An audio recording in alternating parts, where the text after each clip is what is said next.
Chapter 46:18. Murong Yixian smiled and said, I've seen them. I found out about your situation from their mouth. He paused and looked at Hao and the others, asking, Do you know him? His gaze fell on the masked man. I don't know him, but he saved us. Yu said. Hearing this, Murong Yixian cupped his hands towards the masked man and bowed. I'm Murong Yixian. Thank you for saving my friend's son. How should I address you? I saved them. That's my business. What does it have to do with you? The masked man said, his voice cold and somewhat unfriendly. Seeing this, Murong Yixian said, I want to send them back to their parents' side. Please put this child down. This little girl is the disciple I've chosen. The masked man said coldly. He carried Yu with one hand and didn't intend to hand her over to others.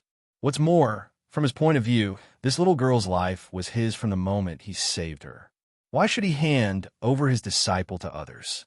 Hearing this, Murong Yixian's eyes flashed, but he didn't get angry. He just revealed a refined smile and said, It's a good thing that you've chosen her as your disciple. However, they've been wandering outside for a long time, and their parents are very worried.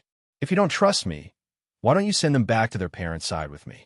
After they've reunited with their parents, you can tell Fingzhou about your intention to accept them as your disciple. It won't be too late to take this child away then. Huh? Do I need you to teach me how to do things? The masked man sneered and seemed somewhat displeased. I want to go back to see my parents. I don't want to be your disciple. Yu said and struggled to get down. Put me down, put me down. I don't want to be your disciple. Sister. Mu Chun pulled her hand and glared at the masked man. My sister won't leave our side. You're not allowed to take her away. The masked man saw that she kept struggling, and her delicate little face was full of panic, as if she was afraid of being taken away by him. He then said, Don't worry.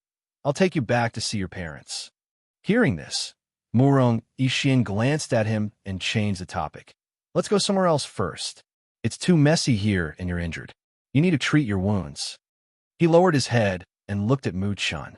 Silver Wolf. Hao called out and saw the wolf who was teaching a lesson. Silver Wolf turned and came to his side. At the same time, it looked at Murong Yixian who appeared. How are those people? Hao asked. The people he was referring to were the elders and sect leader of the sect. That sovereign pretended to be unconscious and watched from the back. Once the enchantment was broken, he was the first to escape. As for those elders, I taught them a lesson. Every one of them suffered heavy injuries, but they were not fatal. Silver Wolf said and asked, That's sovereign. Don't you want to kill him? Hao glanced at the surroundings. With them as the center, no one came near, and no wolves came near. A few meters away from them, the ground was littered with corpses and limbs, and the ground was covered in blood. It was a ghastly sight. Chapter 46:19. Thus, in this chaotic battle, the masked man and Murong Yixian took the 3 children and 17 and quietly left this place in a town about a few hundred miles away from the sect. In a room of a restaurant, the 3 children, Murong Yixian, and the masked man were sitting around the table. There were more than 10 dishes on the table. At this moment, the masked man was picking up food and putting it into a small mountain in front of Yu. Eat. He looked at Yu and indicated for her to eat quickly. Yu looked at the small mountain of food in front of her and couldn't help but be stunned. She was a little dazed and muttered, There's so much. How can I finish it? If I really finish it, my stomach will burst. Then eat what you like. Don't eat what you don't like. The masked man said and asked, Which dish do you like? Just let her pick it up herself. She won't be able to finish so much for her. Murong Yixian said and shook his head with a sigh. He scooped a bowl of soup for the 3 children. Drink the soup first. Pick up whatever you want to eat and eat slowly. We're not in a hurry, he said warmly. Yu drank a mouthful of soup and then asked, When are we going back? Hao and Mu Chun looked at Murong Yixian. They thought that this person should be able to bring them back. Murong Yixian smiled and said, I'll send you back to Foam Manor. When we get there, I'll let them inform your mother. However, I can't let you go back instantly. The journey back from here is still a little far. However, you don't have to worry about your safety if you follow me. All right. Hao nodded and expressed his agreement. Morong Yixian looked at the masked man and took a sip of wine. He asked, "Sir, do you know Fengjiu and the others?" He wondered if this person was someone Fengjiu knew. "I've heard of them, but never seen them," the masked man said. Until now, he still hadn't told them who he was. "I see that your strength is unfathomable. Thinking about it, you must have an extraordinary background." Murong Yixian wanted to fish for information from him. However, this person was unmoved by force or persuasion. He couldn't get anything out of him. The masked man drank his wine and didn't say anything. It was as if he treated Murong Yixian as air, ignoring him completely. Seeing this, Murong Yixian did not ask any more questions. He only took care of the 3 children first, letting them eat their fill and rest for a while. Once they had recovered their energy, he would bring them back to Feng Manor. Half a month later, Guan Shilin arrived at the boundary of the Heaven Separation Realm. He flew on his sword, unable to suppress the excitement in his heart. He searched all the way and found the floating Fate Immortal Island. From the sect on the island, he found out that the 3 children had been sent to this heaven realm. He immediately rushed over. Along the way, he didn't stop to rest at all. Thinking about it, he wouldn't miss it again, right? The 3 children should be in the sect at this time. When he went and brought them back to see Xiaojio, she would be very happy. Thinking of this, a joyful smile appeared on his bearded face that he didn't even have time to shave. He directly flew on his sword and arrived at the main gate of the sect. As he flew on his sword, he was a little surprised because he seemed to see that the surrounding trees seemed to be broken. There were also some traces of a battle. He was a little surprised, but didn't say anything. He just went up and patted the gate. "Open the gate. Open the gate." Chapter 46:20. "I'm here to beat someone up. Open the door," Guan Shilin said as he stood outside. When the disciple inside heard the words coming from outside, he thought for a moment before opening the door a little. When he saw that there was indeed only one person outside, and that it was a burly man, he let out a sigh of relief. The man's face was covered by a beard, and his expression was dignified.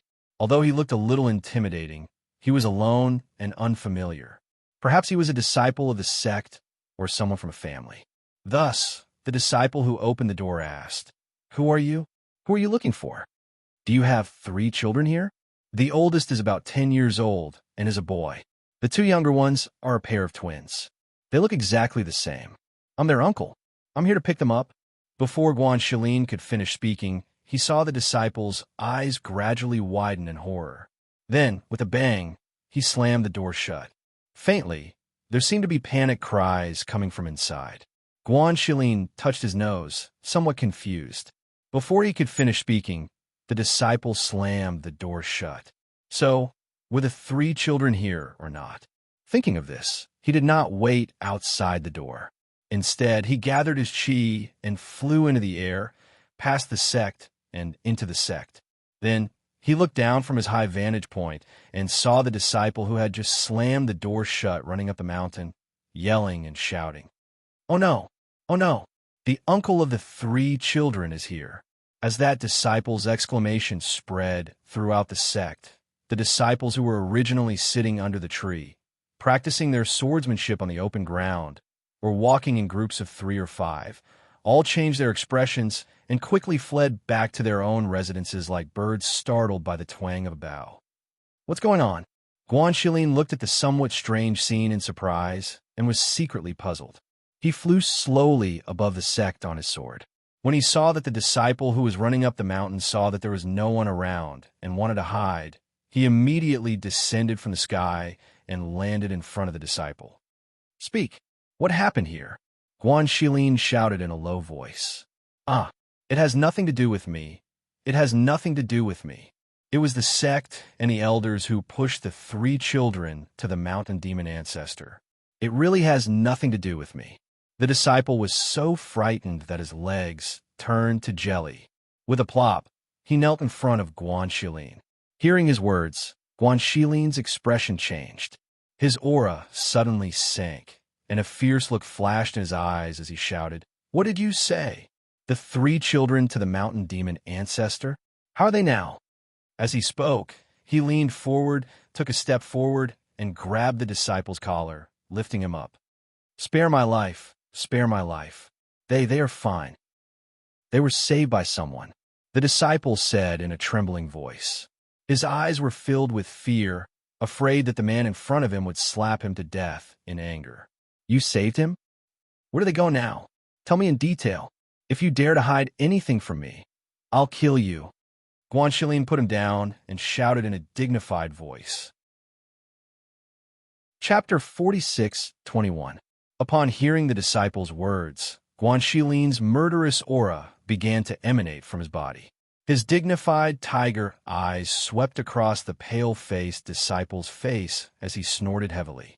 Pushing 3 children to their deaths, such a sect is not worthy of being called a righteous sect. There's no need for it to exist. His sonorous and powerful voice was accompanied by a powerful aura that reverberated in the air. As his voice fell, the dark force on his body surged as he lifted his foot and stomped heavily on the ground. Bang! Kacha! His foot stomped heavily on the ground, and in an instant, the ground rapidly cracked open, emitting cracking sounds. As the cracks extended to the surroundings, the mountain suddenly rumbled loudly and half of the mountain collapsed, causing debris to roll downwards. Kaboom! Bang, bang, bang! In an instant, the mountain within the sect collapsed, causing debris to roll down and dust to fly everywhere. Upon hearing the commotion, the sect leader immediately came out and shouted angrily, "Who dares to be so impudent here?" He had been recuperating in his courtyard for the past few days. Although he was the fastest to escape that day, he was still severely injured by the mountain demon's palm. As for the few elders, they had also been recuperating after being scratched by the sacred beast. However, the injuries on their bodies and the fear in their hearts had yet to subside. As such, they rarely left their courtyards. At this moment, when he heard the sound of the mountain collapsing from within the sect, he immediately came out of his courtyard and gathered his energy to search for the troublemaker. At this moment, he was filled with anger and had nowhere to vent it. Seeing that someone had come to cause trouble in the sect, he immediately prepared to teach this person a lesson. However, when he saw the man standing on the flying sword in midair, he frowned slightly and shouted, "Who are you? Why did you destroy my sect's main mountain?" Guanxilin looked at him and sized him up before asking in a deep voice, "You're the sect leader of this sect?" "That's right, I'm." The sect leader replied. However, before he could finish his sentence, he saw the man snorting heavily. "You've come at the right time. Eat my blade." As soon as his voice fell, the man stretched out his hand, and a long saber appeared in his hand. In the next moment, the long saber was waved and slashed towards him with the force of mountains and rivers. The speed and ferocity of the saber shocked him so much that his face changed greatly. Almost without thinking, he dodged to the side in a sorry state. Whoosh! Whoosh! Bang! A sharp gust of wind whistled through the air, bringing with it a powerful wind blade. With a loud bang, the saber slashed downwards. It was a saber chi that could swallow mountains and rivers, directly cutting a mountain behind the sect master into two. Boom! With a loud bang, the entire sect shook. A powerful dark force aura spread out along with the slash of the saber and filled the entire sect. The sect leader turned around in shock, only to see that the mountain peak had been split into two by the astral blade chi, forming two halves of the mountain peak. Between the two halves, due to the vibrations of the astral blade chi, gravel flowed down, forming a gap of about a few meters wide. At the foot of the mountain, dust and sand flew everywhere. Faintly, the cries of the disciples could be heard from the mountain peak. Chapter 46:22. The disciple who had fled to the side when Guanxilin stomped his foot on the ground saw the sect master's pale face, but he didn't know the man's identity. He immediately said, Sect master, he's the uncle of the 3 children." The sect master, who was already pale, retreated a few meters when he heard this. His face was full of fear. You're Guanxilin. Fengjiu's sworn brother, Guanxilin, was a mystic who wielded a long saber. Even though he had never seen him before, He had heard of the people around the legendary ghost Dr. Fungio. Now that he saw this man's appearance, the long saber in his hand, and the powerful mystic chi aura he exuded, he was certain that this man was Guan Shilin. It's good that you know. Guan Shilin waved the large saber in his hand and pointed it downwards. He glared at the sect master in front of him and said, "How dare you put my 3 nephews in danger? How do you want to die?" The sect master was so frightened that his body trembled. He hurriedly said, "I had no choice but to do this. Please be magnanimous and spare my life. Also, the 3 children have already been rescued. If they hadn't been rescued and something had happened to your sect, I wouldn't have just taken your life. I would have taken your entire sect down with them." Guan Shilin shouted sternly. He waved the large saber in his hand and dashed forward. When the sect master saw this, he wanted to turn around and escape. However, his strength was no match for Guan Shilin. Almost as soon as he turned around, he was caught by Guan Shilin. What were you thinking? Don't do anything rash." The sect master cried out in alarm. He was so frightened that cold sweat seeped out. At this moment, he no longer had the demeanor of a sect master. Guan Shilin grabbed his shoulder and said coldly, "Of course I'm going to cripple you." As soon as he finished speaking, he moved his hand and directly crippled the sect master's cultivation.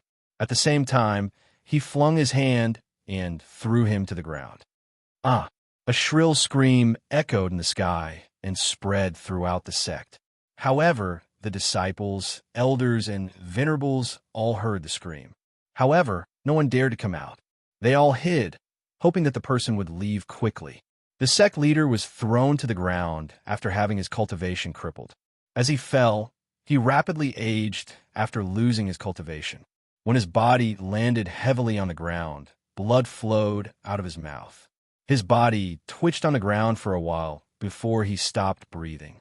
Guan Shilin looked on coldly as his gaze swept across the entire sect. His dignified voice mixed with the aura of profound energy spread to every corner of the sect. From today onwards, this sect no longer existed. If you don't disperse, I will flatten this place in the future. After leaving behind the threat and warning, he turned around and flew away. That day, when he received news from the Pan family that the 3 children had gone to floating Fate Island, he finally found the island and found out that they had come to this place. He rushed all the way here, but he didn't expect that he would still be too late. At this moment, he was glad that at least the 3 children had met a benefactor who saved them from danger. Otherwise, he really didn't dare to imagine what kind of bad news he would have heard today. Chapter 46-23. It seemed that he had to go back first and inform Xiao Jiao, Qianhua, and the others to see if they could figure out who those 2 people were.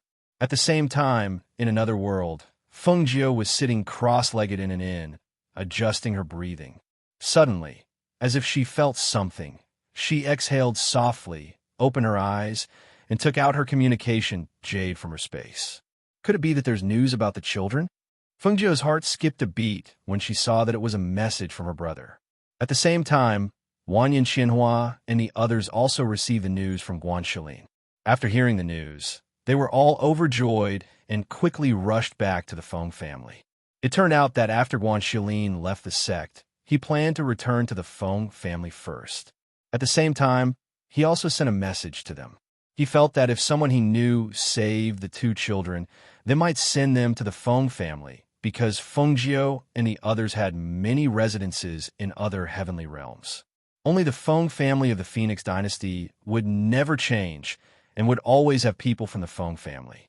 Moreover, Old Master Feng and Feng Xiao were all in the Feng family's ancestral residence. There was no better place to send the 3 children than there. Of course, the premise was that the 2 people who saved the 3 children were willing to send them there. After Feng Jiao heard the news from her brother, she couldn't help but think carefully. A man wearing a mask? And a man in a white robe with an immortal aura? In her mind, the first person she thought of was Ishiron. However, she felt that it was unlikely because from the information her brother said, the man in the mask should be very strong. Ishiron's strength hadn't reached that level yet. If it wasn't Ishiron, who could it be? And that man in a white robe with an immortal aura? If Imo-chan was still here, then it would undoubtedly be him. However, Imo-chan was probably still on Sky Mountain and couldn't have gone there to save the three children. However, if it wasn't Imo-chan, who could it be? For a moment, people flashed through her mind, but she couldn't figure out who it was. After all, the information her brother sent was limited. It was impossible to guess without seeing the person. However, she still walked out of the room immediately. She looked at Lung Hua and Lung Shuang who were guarding the door and said, "There's news of the three children." As soon as her voice fell, she waved her hand and a whirlpool appeared. It brought the two of them through the whirlpool and into another world. She then said to the two of them, "I have to rush back to the Feng family's ancestral home first. You two can follow me." As she spoke, she took out the teleportation scroll that could teleport and left first. She could use her fastest speed to go to the Feng family's ancestral home, but she couldn't bring them along. However, with their speed, they should be able to arrive in half a month at the slowest. Before Lung Shuang and Lung Hua could react, they saw that their master had already left. The two looked at each other and said, "Let's go back quickly." As they spoke, they took out the transmission scroll from the space and used it to rush back to the Feng family's ancestral home as soon as possible. Chapter 46-24. Father, I just received news from Shilin that there's news of the three children. Two people saved the three children and might bring them to us. Feng Xiao strode in, his face overflowing with excitement. That's good, that's good. When Feng Sanyuan heard this, he couldn't help but let out a sigh of relief. After so long, there's finally news of them. Are the three children well? How are they now? Did Shilin say anything? The three children are all well. It's just that they were outside without an adult by their side. They probably suffered a lot. Hearing this, Feng Sanyuan sighed. It's good that they can come back safely. Nothing could compare to the word safe. As long as the three children could come back safely, they could rest assured. Go tell Wanru and the others. I'll wait at the city gate. When Feng Sanyuan heard this news, he couldn't sit still at home and immediately wanted to go out. Father, they'll come here when they come. You might not be able to wait for them at the city gate. Besides, Shilin sent news back. We don't know how long it will take for them to arrive here. I think it's better to wait at home. Feng Xiao pulled him back and said. Seeing this, Feng Sanyuan stopped and thought for a moment, then said, "That's fine. Did you get someone to tidy up the courtyard where they live?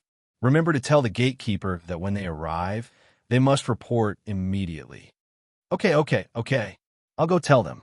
As Feng Xiao spoke, he was about to walk out when he felt the fluctuation of spiritual power in the air. In the next moment, there was a flash of light and Feng Jiao, who hadn't returned for a long time, appeared in front of them. "Feng girl, Xiao Jiao." Feng Sanyuan and Feng Xiao called out in surprise and quickly walked to her side. "Why are you back so soon? We just received news from Shilin not long ago. We thought it would take 2 days for you to arrive." "Feng girl, why have you lost so much weight? Did you not eat much?" Feng Sanyuan saw that she had lost a lot of weight compared to last time and couldn't help but feel distressed. His heart ached for this granddaughter of his. In addition, she had suffered so much outside. All these years, they had not been able to help her much. Seeing that she had lost so much weight after coming back this time, his heart could not help but ache. Feng Jiao smiled, a trace of exhaustion in her expression, and said, "I'm fine. It's just that I've lost my appetite recently." "Then how about this? Go back to the courtyard and rest. When the children arrive, you don't need to do anything. The family will take care of things. You just have a good rest." As Feng Xiao spoke, she saw the tiredness between her brows and let her rest first. She thought to herself that she should go back and tell Wan Ro to go to the kitchen and tell her to make some light food for little Nine. She wanted to help her recover as much as possible. When Feng Jiao heard them say this, she didn't refuse and softly said, "Okay, I'll go see grandmother and mother first, then go to the courtyard to rest. Lung Hua and Lung Shuang should arrive later. This time I came back first." "What about Immerse? Why didn't he come back with you?" Feng Sanyuan asked. It was strange that she was the only one who came back first. The smile on Fengjio's face faded, and she said, "He shouldn't be coming back now." Chapter 46:25. All right, Feng Xiao responded and said to Fengjio, "Let's go. I'll accompany you to see your mother and grandmother. They've been talking about you. If they know that you've returned, they'll definitely be very happy. Also, I haven't had the time to tell them about the news of Shi Lin's 3 children. It's a good opportunity to tell them and let them be happy." Fengjio responded softly and left with him. Watching them leave, Feng Sanyuan walked in the courtyard with his hands behind his back, deep in thought. Could it be that something had happened to Mo Zhe? He couldn't help but think of the thunder from before and the matter of Shi Lin leaving in a hurry. However, until now, no one had told them what had happened at that time. They originally thought that it shouldn't have anything to do with them. However, looking at it now, they were afraid that it looked like when Shi Lin and the others returned, they would have to ask them properly. 3 days later, in the evening, at the city gates, Murong Yixian looked at this familiar yet strange place in a daze. He felt a sense of loss. This place held too many memories of him. Too many things had happened in this place. He didn't expect that he would return here again. This subordinate greets the 3 young masters.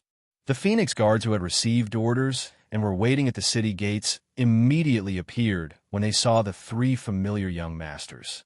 Someone quickly went back to report. Murong Yixian looked at the guards who had appeared, and his eyes flashed. He asked, "You are the Phoenix Guards?" His gaze turned and fell on the Phoenix tokens at their waists. Yes. The 2 Phoenix Guards also recognized him. When they saw that he was the one who had escorted their 3 young masters back, they were secretly surprised.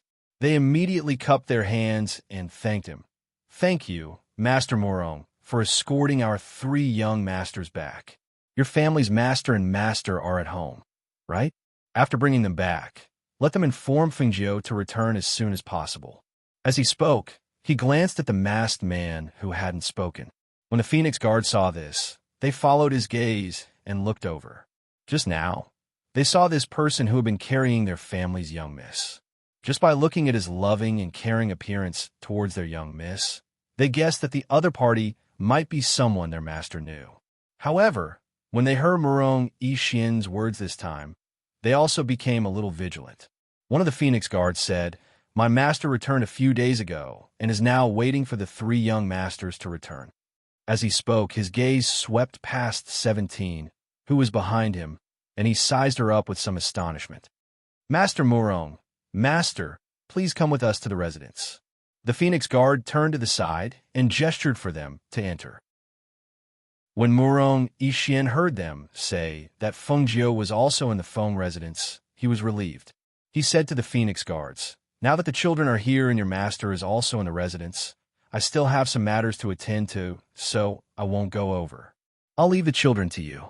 Send my regards to Fengjio and your family's master. I'll take my leave first." As soon as he finished speaking, he looked at the 3 children and said gently, "When you return, you must listen to your mother. It's safest to stay by your mother's side. I'll take my leave first." He smiled and patted Mu Chen's head. Chapter 46:26. Uncle Murong, thank you. Come and play with you or in the future. You also shouted in a childish voice.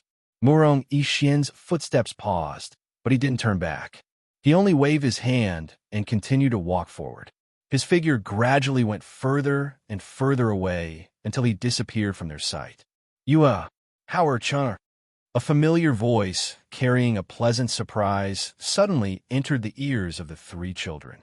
After the 3 heard that voice, they fiercely turned back and saw a red figure rushing towards them. "Mother!" The 3 children shouted in unison. Howard and Mu Chan immediately ran towards her. Who was being held by the masked man, struggled while shouting, put me down, I want my mother." The masked man hesitated for a moment before putting her down. Once his hand loosened, they saw her running forward with her short legs. "Mother!" The 3 children flew into Fengjio's embrace. Their small hands tightly hugged her as they called for their mother. "My children, you're finally back." Fengjio's heart was moved, and her voice carried a trace of choking. Her hands tightly hugged the three children. When she felt that they were truly in her embrace, her heart that had been anxious and worried was finally put down when she saw them safely return to her side. "Mother, Howard missed you so much. Mother, Howard took care of little brother and sister." Howard, who usually had a grave and stern face, would only reveal a childish expression when facing Fengjiu. Hearing his words, Fengjiu nodded. Reaching out, she stroked his head and gently smiled. Mother knows that my has always been a good older brother. Mother knows that you will definitely take good care of your little brother and sister when Mother is not by your side." A loving voice gently came from her mouth. She hugged him and gently kissed his forehead. Howard immediately smiled. He smiled happily, just like a child who was praised, revealing a happy and satisfied smile. "Mother, you also want a kiss." You were softly called out, and at the same time, she leaned forward with her pink and tender little face. "You wants Mother to kiss my cheek." Muchan was a little embarrassed, but when he saw his mother kissing his brother and his sister leaning forward, he said shyly, "Mother, Chinur wants it too." Seeing this, Fengjiu couldn't help but laugh. She lovingly rubbed their hair and softly replied, "Good. You are all Mother's little darlings. Mother will kiss each and every one of you." As she spoke, she kissed both of their little faces. Seeing them smiling happily, she couldn't help but smile happily as well. After taking a good look at the three children, Fengjiu stood up and stood beside the three children. Only then did she look at the masked man and the young man dressed as a guard. "May I ask who you are?" She looked at the masked man, and a dark light flashed in her clear eyes. She calmly sized up the person in front of her, and she was secretly surprised. With her cultivation, she actually couldn't see through this person's strength. Did he hide it too well, or was his strength really unfathomable? Chapter 46:27. Hearing this, Fengjiu raised his eyebrows and looked at him deeply. He didn't say anything and just made an inviting gesture. "Sire, you must be tired after escorting them all the way back. Why don't you rest in the residence first?" Seeing this, the masked man nodded and said, "All right, I also want to talk to you about Er's apprenticeship." Saying this, he walked forward with large strides. "Mother, he is 17. He is a guard given to us by Pan family." Was being carried by Fengjiu, so she hugged her mother's neck and whispered, "Mother, this masked man is very strange. He kept asking me to call him master. However, he saved from bad people, so he should be considered a good person. Also, Mother, there's also Uncle Morong who sent us back. However, he left after sending us to the city gate." "Uncle Morong?" Fengjiu was slightly startled. After thinking for a while, he said, "Is it Morong Xian?" At that time, she heard her brother say that two people took away the three children. One was wearing a mask, and the other was wearing a white robe that fluttered like an immortal. However, the last time she saw Morong Xian, he was traveling outside and looked like he had been through hardships. He wasn't wearing white either. Therefore, when she heard her brother mention those two people, she guessed for a long time. However, she couldn't figure out who those two people were. Today, she saw that the masked man's strength was unfathomable. As for the other person, she didn't see him. As it turned out, it was Morong Xian, and he had already left. "It's Uncle Morong." Howard looked at her and said, "I saw that he didn't want to enter the city." He stood at the city gate and looked at the city in a daze. Then, he said that he wanted to leave. He just left not long before Mother arrived. Hearing this, Fengjiu nodded. "I know. When I see him in the future, I will thank him personally." "Mother, where is Father? Why didn't Father come?" Yura looked all around but didn't see their father. Fengjiu looked at the daughter in his arms and smiled gently. "Your father is in seclusion. He is not here." Along the way, Fengjiu carried Yura with Howard and Muchan at his side. After arriving at the Feng residence, Fengjiu first let people take the masked man to rest. Then, he took the three children to the rear courtyard. "Feng girl, who is that masked man? Why does he look strange?" Feng Sanyuan said with some worry. Thinking back to when they asked him to go and rest first, that person stood motionless, and his pair of eyes kept staring at you. That appearance was as if he was afraid that they would take the child away, which made them feel baffled. Feng Jiu smiled and said, "He is the benefactor of the 3 children. As for who he is, I didn't tell him on the way back, but he said that he is you-er's master. He probably wants to accept you-er as his disciple.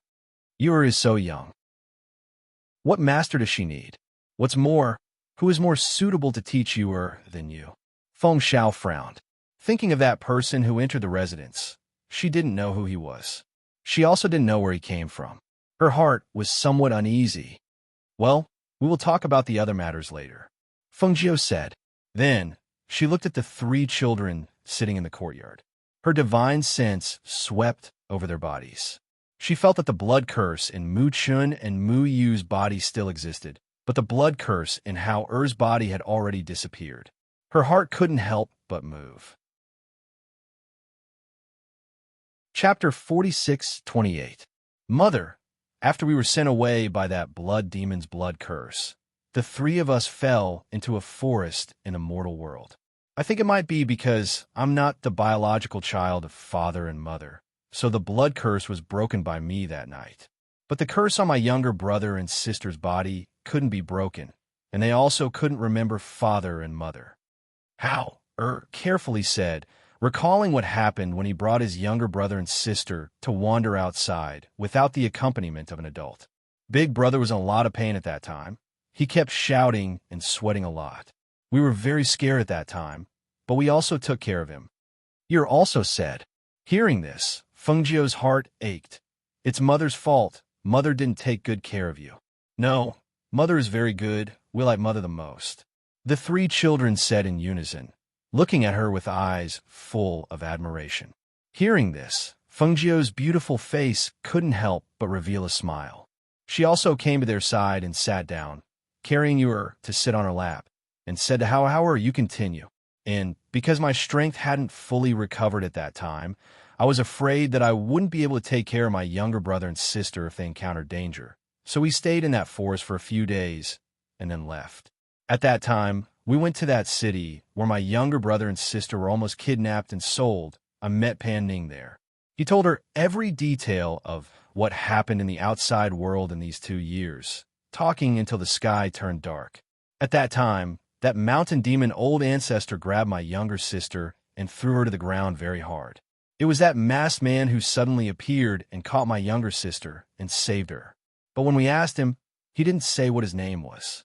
Later, Uncle Morong also came, and they sent us back.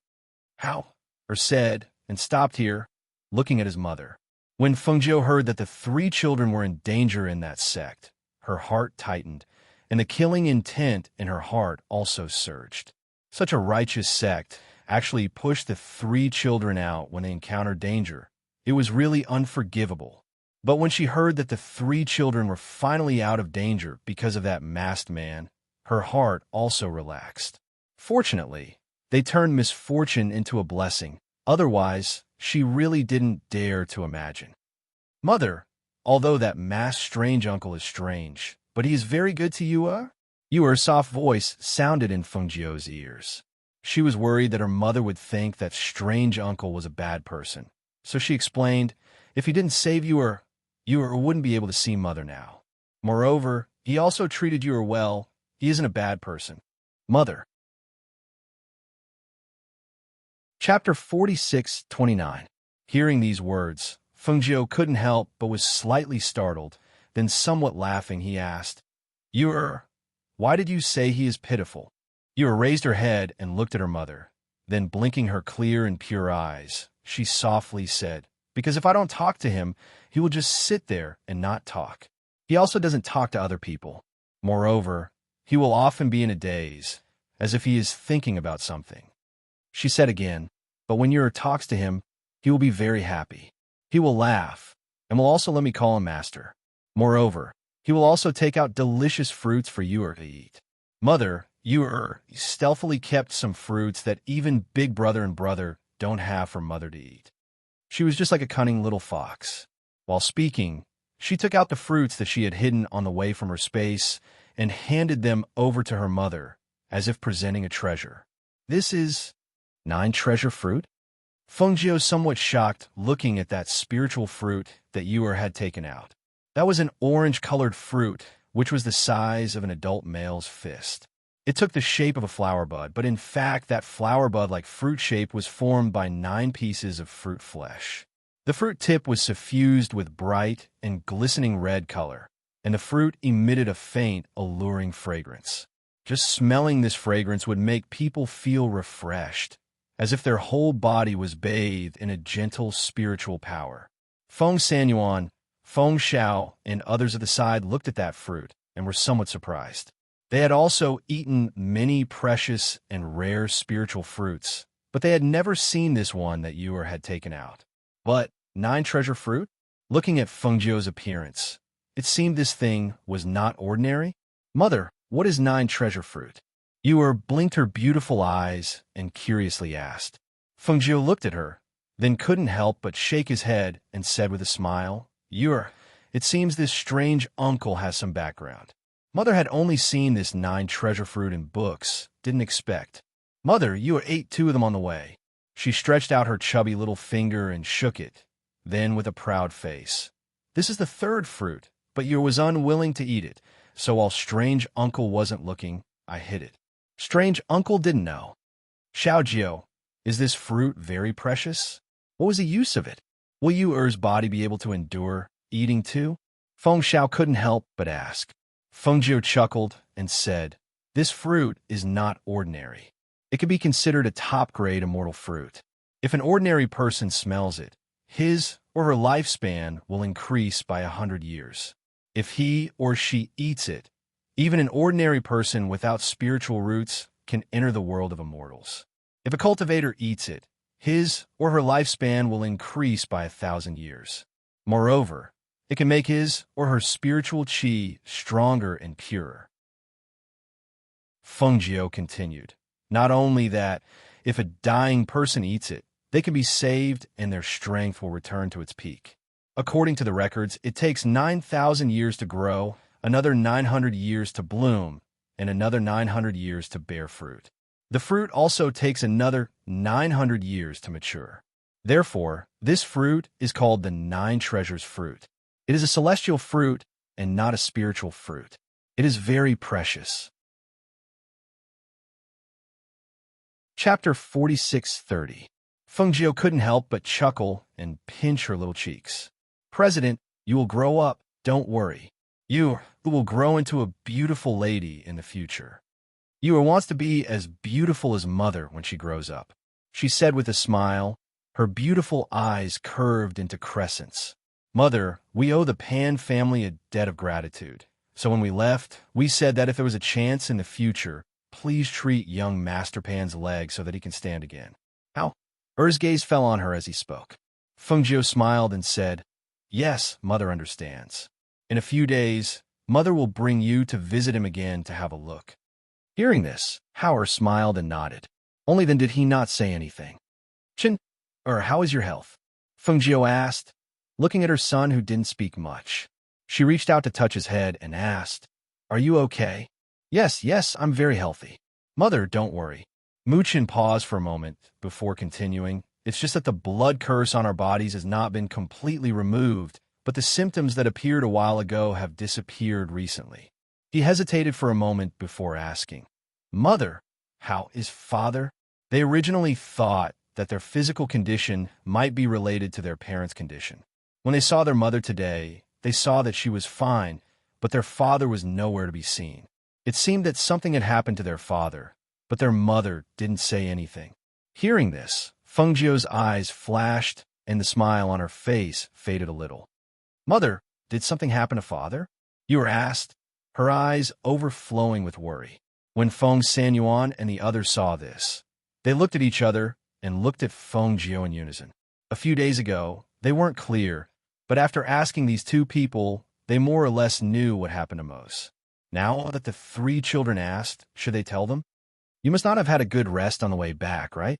It's getting late. Go take a hot bath and rest. As for your father's matter, Mother will find a time to tell you. Feng Jiu said softly, looking at the three children with a smile. When the three saw this, they didn't ask any more questions and just nodded in agreement. I'll take you there, Wan Rong said and stepped forward to hold Hao Er's hand while saying to Feng Jiu, I'll take the three children back to the courtyard first. You come over later. Keep them company. Okay, I know, Feng Jiu replied. After watching them leave, the smile on her face and a trace of exhaustion, she gently rubbed between her brows. Phone girl, don't plan to tell the children about Mose? San Yuan asked, looking at her tired face, and couldn't help but sigh. In 2 days. I'll find a time to tell them, Feng Nine said, then stood up and said, that person put him in the guest room of the West Courtyard, right? Yes, in the guest room of the West Courtyard. Feng Xiao said. She know where he came from. It's dark now. And you still want to go? Maybe he's already asleep. Why don't you go tomorrow morning? Feng Xiao suggested. Chapter 46:31. The next morning, Feng Jiu got up before the three children even got up. After washing up, she went to the guest room in the West Courtyard. When she arrived at the West Courtyard, she saw the masked man sitting in the middle of the courtyard. When he saw her, he gestured at the seat in front of him. Sit. Feng Jiu glanced at him and stepped forward. He first cupped his hands and bowed to him. Thank you for saving my children. You want to thank me? He looked at Feng Jiu and asked. Hearing this, Feng Jiu's eyes flashed. He smiled and sat down at the table. What kind of thank you gift would you like? If it's within my means, I won't refuse. I want your daughter to be my disciple, said the masked man. Feng Jiu's expression was normal. He said, I still don't know who you are.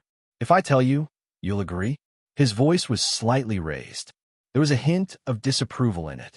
Feng Jiu did not directly answer his question. Instead, he looked at him and said, I don't think I've seen you before. However, I can see that your strength is unfathomable. Moreover, you can take out the 9 treasures immortal fruit. It's obvious that you have an extraordinary background. Since that's the case, why do you want my daughter to be your disciple? Feng Jiu paused. He looked at him and continued. In terms of talent, she may be extremely outstanding, but she's not the only one. Therefore, I don't understand why you insist on her being your disciple. The masked man glanced at him and said, What reason do I need to find her pleasing to the eye? Hearing this, Feng Jiu frowned slightly. Just as he was about to speak, he heard the masked man's voice. I was the one who saved that little girl's life. If it wasn't for me, she would have died long ago. So, from the moment I saved her, her life almost belonged to me. Now, I want her to be my disciple. In my opinion, there's nothing wrong with that. The masked man spoke slowly, his voice somewhat cold. It's true that you saved you, but I can use other things to repay you. You is my child, not an object. She also has her own opinions and thoughts. If she wants to take you as her master, I won't stop her. If she doesn't want to take you as her master, then no matter what you say, I won't agree. As she spoke, she paused and looked at the other party's cold aura. She smiled and said, You should know who I am. Even if you haven't seen me before, you should have heard of my name. If you want to fight with me, I will accompany you to the end. The masked man narrowed his eyes and seemed a little displeased. He said, I don't want to be your enemy. I just want to take in a disciple. Feng Jiu glanced at him and said unhurriedly, The disciple you want to take in is my child. Then what do you want in order for you to agree? He asked in a low voice. I've already said it earlier. As long as you is willing, I won't stop her. However, even if she agrees, you still have to reveal your true appearance. At the same time, tell me your real name and origin. Only then can I let my daughter leave with you. Otherwise? The man glanced at her and said, Otherwise, don't tell me you want to compete with me. Chapter 46:32. Hearing this, the masked man looked at Feng Jiu and did not say anything else. He just seemed to be scrutinizing something. After a long while, he said, The little girl can only grow up safely with me. You can't take care of her now. Moreover, your husband, Xinyuan Mose, is also missing. Do you think you'll be safe with her by your side? Speaking of this, the masked man's voice softened a little. He stood up and did not look at Fengjiu's slightly changed expression. Instead, he walked slowly in the courtyard with his hands behind his back. Suddenly, he stopped and looked at the sky. He said to Fengjiu, "The matters of this world are not so simple. Why do you think you can't control life and death when your cultivation has reached such a high level?" As soon as he finished speaking, he looked at Fengjiu. Seeing her frowning slightly and staring at him, he tugged at the corners of his mouth, revealing a smile that wasn't really a smile. "You've grown too fast, and you've become a threat to some powerful existences. Before you grow strong enough to shake the world, they will find a way to kill you, and even your children won't be spared." Fengjiu's expression was normal, but her heart was not calm. There was a lot of information in his words, and she could not help but think deeply. Including Tianjizi, who is no longer here, this should be the second person to say such words to her. However, these words were too vague, and she had never touched on them. "You're saying that our existence threatens some powerful existence? What kind of existence is this so-called powerful existence that you speak of?" Fengjiu looked at him and asked. Her voice paused, and then she said, "We've lived in this world for a long time, but we've never met the so-called powerful existence that you speak of. They're not here." "Of course they're not here." The masked man looked at her. "Those who have ascended cannot come here. If they were here, you wouldn't be alive now." Hearing this, Fengjiu frowned. Her gaze fell on him, and her voice carried a trace of vigilance. She asked again, "Then who are you? How do you know these things? Why do I have to be the only one to accept my daughter as your disciple? What's your purpose?" The masked man looked at her and suddenly reached out to take off the mask on his face, revealing the face behind the mask. It was a face that had been burned. His original face could no longer be seen. It could even be said that it was very frightening. However, after taking off the mask, the man looked at Fengjiu with a calm and indifferent gaze, as if that face was not his. His next words confirmed this guess. "This face is a little ugly, so I wear a mask to prevent it from scaring people, especially the little girl that I fancy." Holding the mask in his hand, he walked slowly to Fengjiu and sat down across from her. He placed the mask on the table and waved his hand. The courtyard was immediately enveloped by a gust of air, as if it was isolated from the outside world. Fengjiu's eyes, Fengjiu, to prevent those old fellows from eavesdropping. Chapter 46:33. His voice paused, as if he was sighing softly and blaming himself. "When I was in seclusion, my disciple perished during a tribulation. Her soul dissipated between heaven and earth, never to enter the cycle of reincarnation. Because she was originally an anomaly, she did not exist between heaven and earth. I originally thought that she would continue to drift between heaven and earth until the last strand of her soul dissipated between heaven and earth. Unexpectedly, because you were an anomaly, and because of her good fortune, she obtained a strand of life and entered the cycle of reincarnation to become your daughter. When I found out about this, I tried to find a suitable body in this lower realm and used that as a means to find her." Hearing this, Fengjiu was slightly startled. "You said that my daughter was your disciple in her previous life?" Her face was filled with obvious doubt. "How could that be?" The man glanced at her and slowly said, "She is my disciple, whether you believe it or not. I don't need to lie to you in order to take her away." Fengjiu looked at him, her gaze landing on his eyes. She saw that there was a slight annoyance in his eyes, as if he was unhappy, but there was no fear or panic in his eyes, only seriousness and serenity. She fell silent, and after a while, she asked, "If you take her away, can you protect her and let her grow up safely? Can you ensure that nothing happens to her again?" "You don't need to worry about this. I have the ability to protect her." The man slowly said, "Even if those so-called almighty people want to take her life, can you protect her?" Fengjiu asked again, looking straight into his eyes. "Before she grows up, I will not let those old fellows know that she is your daughter. If they find out one day, I will do everything I can to protect her."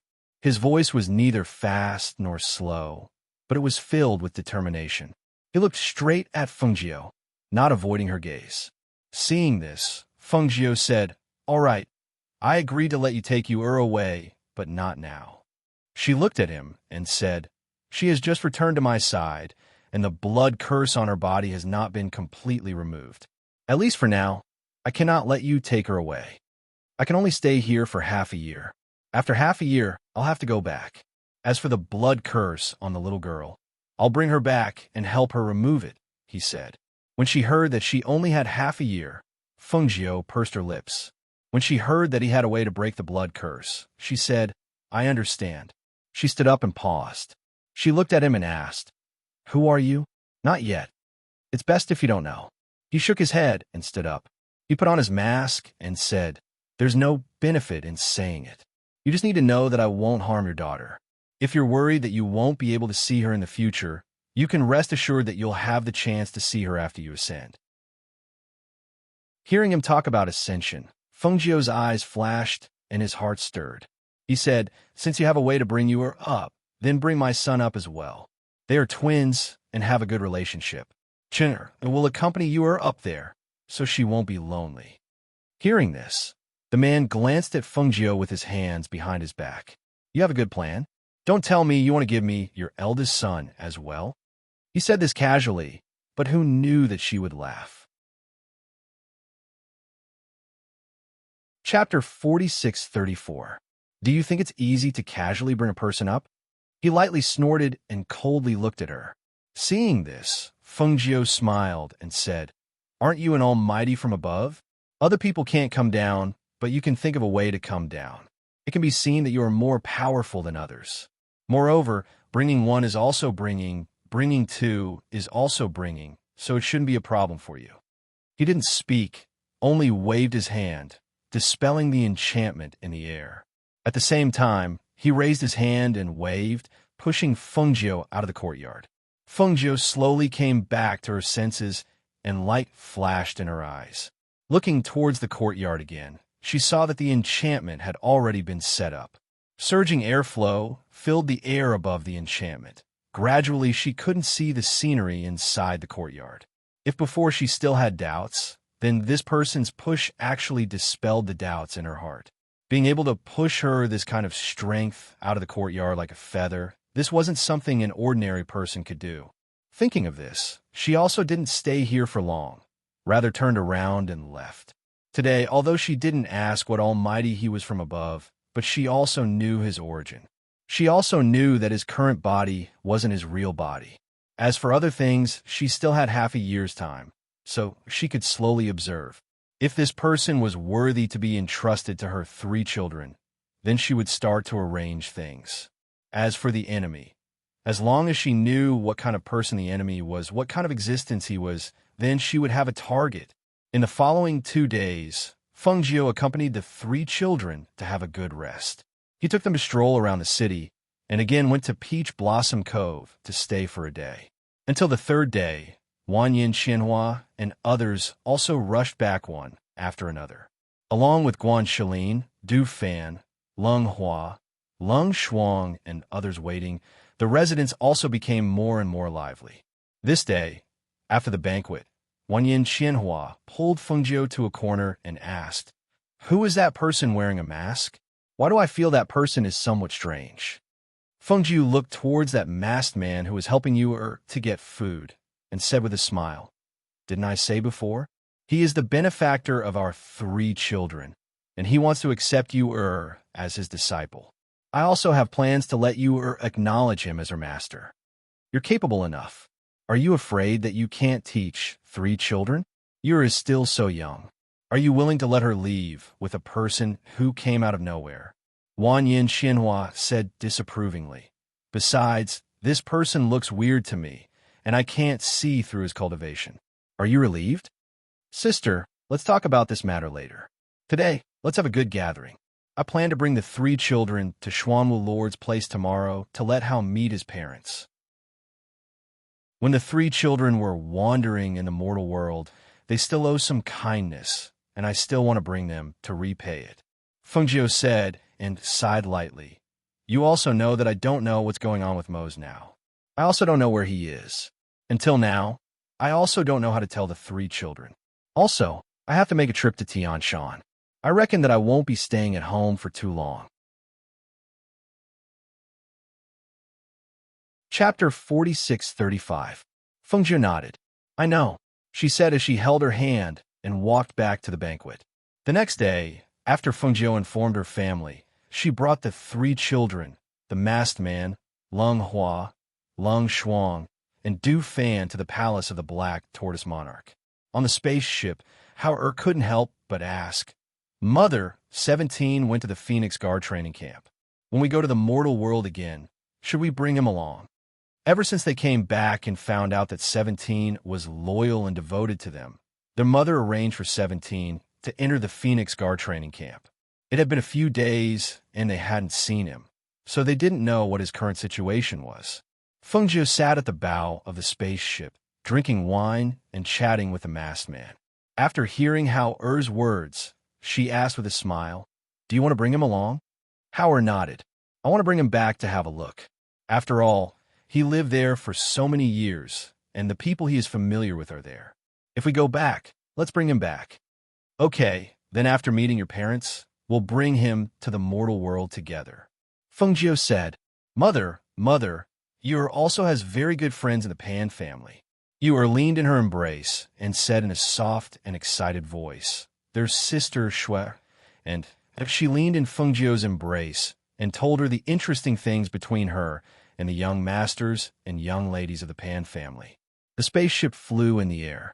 Du Fan, Lung Hua, and Lung Shuang were either standing, sitting, or leaning against the side of the spaceship. They listened to Yu Er's soft and excited voice as she talked about interesting things. Unknowingly, they felt that time flew by quickly. In the Black Tortoise Palace, the Black Tortoise Monarch, who had already received the news from Fengjiu, was already waiting in the palace. Seeing that his wife hadn't arrived yet, he said to the people beside him, Go and see why Madam and young master haven't arrived yet. We're here. Madam Black Tortoise led her youngest son in and looked at Monarch Black Tortoise. She said unhappily, They aren't here yet. Is there a need for you to rush them 3 times? As she spoke, she led her son forward and sat down beside her. Then, she placed her son on her lap. Madam, Fengjiu sent Hao back today. They finally found the child and personally sent Hao back. As the host and Hao Er's biological parents, we naturally can't be rude. Monarch Black Tortoise said and reached out to hold her hand. They were the ones who lost the child, so it's normal for them to find it. Besides, Hao has always been thinking about Fengjiu and Xinyuan Mo's in his heart. He has always called them father and mother. People who don't know would think that they are his biological parents. She seemed to be a little resentful. She felt that it was unfair, and when she spoke, she was also angry. Hearing this, Monarch Black Tortoise said, Why are you saying this? Don't you know that Hao has been wandering outside since he was young? They were the ones who saved him and raised him until he was 5 or 6 years old. It's normal for him to be estranged from us. After all, the child has always been living with them, and they are indeed good to Hao. Chapter 4636. All right, let's not talk about this anymore. It's useless to talk too much. Monarch Xuanwu gestured for her to stop complaining. After a while, a guard came in and reported, Monarch, the spaceship has landed outside the hall. Monarch Xuanwu hurriedly stood up and said to his wife, They're here. Let's go and welcome them. Seeing this, Madame Xuanwu stood up with her son in her arms. The smile on her face was faint, and she didn't say anything. She quietly followed him out. The spaceship stopped and Fengjiu and the others alighted. Yu who had come to a new place, was particularly excited, especially after knowing that this was the palace where her elder brother's biological parents lived. She was pleasantly surprised. Elder brother, this place is so big and beautiful. Hao revealed a faint smile and looked at her. Elder brother will bring you around in a while. Okay. The 2 little fellows responded and saw a group of people walking in. The leader was a couple carrying a child. The child looked younger than them by a few months. Ghost Doctor, you're finally here. Monarch Xuanwu walked towards Fengjiu and bowed to her. His smiling gaze landed on Hao. His eyes were filled with gratification and emotion. Hao, it's good that you're back safely. We can rest assured. Hao, come over and let mother take a look. Madame Xuanwu put her son down and opened her arms. Hao, took a step forward and bowed respectfully to them. This child greets father and mother. After bowing, he walked forward and stood in front of his biological mother. Son, you must have suffered a lot outside. Mother told you not to go out and to stay at home, but you didn't listen and insisted on going out. Look, you suffered so much outside. Fortunately, you came back safely. Otherwise, Madame Black Tortoise held his hand and kept talking. When Monarch Black Tortoise heard this, he felt a little awkward and hurriedly interrupted her. All right. Hao is back. Why are you still talking about this? The Black Tortoise Monarch scolded and then said to Fengjiu apologetically, Ghost Doctor, please don't take offense. She doesn't mean anything else. She's just worried about her son. Fengjiu smiled and did not take this matter to heart. He only said, It's fine. This time, I sent Hao back and brought 2 little ones. I'm afraid I'll have to disturb Monarch Black Tortoise here for a few days. Ha. Ghost Doctor, what are you saying? You're more than welcome to stay here for a while. Moreover, the children are of similar age and can play together. All right, you haven't met my youngest son yet, right? Lord Black Tortoise smiled as he looked at his youngest son beside him. His eyes were filled with love. Fengjiu looked at that child. He seemed to be about the same age as you and the others.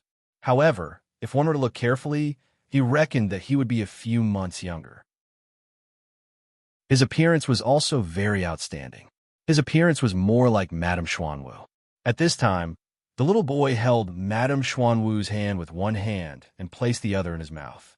A pair of curious eyes stared at Mu Chun and Mu Yu, as if wondering why they looked exactly the same.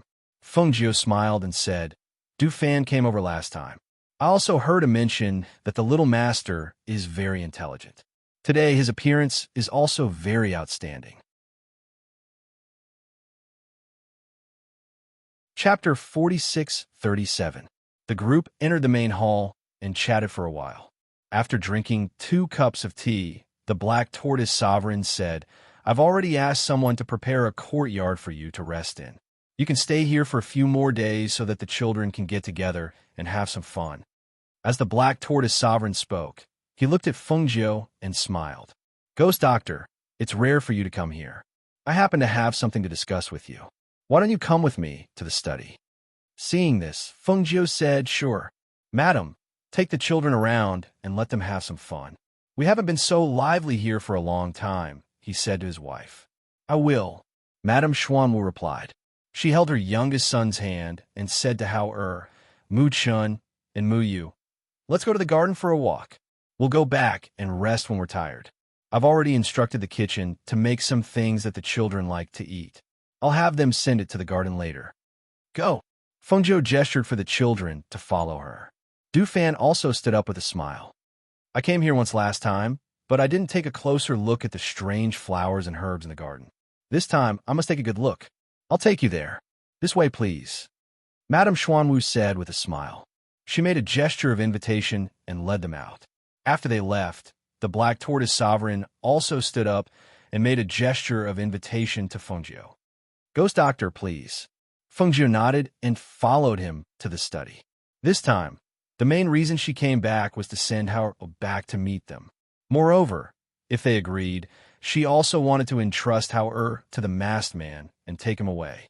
When they went up, she would find an immortal sect or an expert for Hao to cultivate. However, she did not know if they would agree. She also did not know if this idea of hers was too selfish. Therefore, she wanted to take advantage of the few days she stayed here to observe the Black Tortoise Sovereign and his wife's attitude towards Hao. Would they be willing to let him leave? On the other side, Madame Xuanwu brought everyone to the garden and introduced them. The flowers in this garden are all strange flowers and herbs collected from all over the world. They are not only for ornamental purposes, but most of them can also be used as medicinal herbs. Medicinal herbs? Yu has never seen such a beautiful flower or medicinal herb before. Yu's soft voice carried surprise, and her little face overflowed with joy as she said, "But now Yu is learning medicinal herbs. Hereafter I will know many medicinal herbs, and will also know what these medicinal herbs flowers can be used for. Yu is really amazing. In the future, you will definitely be like Mother, a very amazing alchemist and pharmacist." How? Looked at her and said, a gentle smile appearing on his cold little face. Hearing this, Madame Black Tortoise glanced at him. Seeing the gentle expression on his face and hearing him call her mother, the smile on her face couldn't help but fade. In the end, to him, his mother would always be that Fungio, and she, his biological mother, could only be called a distant mother by him. The little boy who was being held by Black Tortoise Madam looked at his elder brother, then looked at Yu. He blinked his eyes, and no one knew what he was thinking, but he didn't speak. Chapter 4638. The little boy, who was being held by Madame Xuanwu, saw his brother being led away by a lady who was about the same age as him. She was clearly his brother, but she called him Big Brother. For a moment, he couldn't help but bite his fingers, his little face full of grievance. Seeing that they were far away and no one asked him to go with them, he shook off his mother's hand and trotted forward to chase after them. Madame Xuanwu was startled and hurriedly said, "Run slower. Don't fall." How? Heard the sound behind him and looked back. Seeing that it was his younger brother, he slowed down to wait for him. Yu let go of Hao and Mu Chen's hands and trotted forward to squat at the side to look at the flowers. The little boy trotted to Hao's side and reached out to hug his arm. His pair of eyes stared at Mu Chen and Mu Yu as if to tell them that this was his older brother. Mu Chen acted like a little adult and ignored him. Yu was looking at the flowers and didn't look at him. Hao saw his younger brother hugging his arm and didn't say anything. Seeing that Yu kept looking at the flowers, he asked, "Yu, which flower do you want? Big Brother will pick it for you." Yu turned her head and looked at him with a beaming smile, then said in a crisp voice, "Big Brother, plucked flowers will die very quickly and will not be beautiful. Like this, if we let them grow, we can always see them. Yu is a good child. Yu will not pluck flowers." Hearing this, Hao's expression softened and said, "Then let's go sit in the pavilion for a while. Let the servants send some food over." "Okay," she responded and came to his side. Seeing the little boy hugging her big brother's arm tightly and staring at her with a pair of small tiger-like eyes, she couldn't help but blink her beautiful big eyes and said with a smile, "Are you Big Brother's younger brother? What's your name?" "I'm Xinyuan Muyue. You have to call me Sister Yu. Go away." The little boy reached out and pushed Yu. Caught off guard, Yu was pushed back a few steps. She staggered and fell to the ground. "What are you doing?" Hao's face turned cold, and he coldly glanced at his younger brother beside him. Then, he broke free from his brother's grip on his arm and quickly went forward to help Yu up. At the same time, he helped her clean the dust on her skirt. "Yu, are you all right?" "I'm fine. It's just that my skirt is dirty." Yu looked at her pink and tender little skirt, which was dirted because she had fallen and sat on the ground, and the smile on her little face also disappeared. Mu Chen had always been a man of action. He was the kind of person who would not speak if he could, and went straight to the point. Seeing that the little boy was bullying his little sister, he immediately took a step forward and pushed him with all his might, causing him to fall to the ground. Wow! The little boy was used to being spoiled. At this time, after being yelled at by Hao and pushed by Mu Chen, he fell to the ground and immediately sat on the ground, crying loudly. On the other side, Madame Black Tortoise, who was chatting with Du Fan and the others, heard her son crying. Her expression changed, and she quickly walked over. Seeing her youngest son sitting on the ground and crying sadly, she couldn't help but feel sorry for him. She hurriedly went forward and picked him up. "What's wrong? Why are you sitting on the ground and crying?" "Sob, sob, sob. Big Brother scolded me. They bullied me. Sob, sob, sob." The little boy cried sadly and complained. Chapter 4639. She patted the mud and sand off her youngest son's clothes and coaxed him softly. She didn't look at Hao, and the others. After she picked up her youngest son, she turned to Du Fan and the others and said, I'm really sorry, I have to leave first. You guys go walk around first. I'll take the child back to change his clothes first. Look at how dirty his clothes are from the fall. Seeing this, Du Fan smiled warmly and said, Madam, go ahead and do your work first. We'll walk around casually. Seeing that she left with her youngest son without saying anything to Hao, Du Fan couldn't help but turn back and look at Hao, Mu Chun, and Mu Yu. Do you want to change your dress? Du Fan asked warmly, his gaze falling on the little one. No need, big brother helped me clean it. I still want to play around. If I change it later, it'll get dirty again. Yu said crisply and looked at her big brother, who was looking down, and her big brother, who was pursing his lips and not speaking. After thinking for a while, Yu explained, Uncle Du Fan, we didn't bully big brother's little brother. He pushed me first, so big brother pushed him. We didn't hit him. There was a trace of anxiety in her soft voice, as if she was afraid that they wouldn't believe her. Hearing this, the masked man standing at the side smiled slightly. They were all immortal cultivators. Even if these children were on the other side of the flower bush, they had all noticed the movement and situation on this side. Naturally, they knew what was going on. Not to mention how Mu Chun and Mu Yu looked young, but they had experienced a lot of danger and difficulties.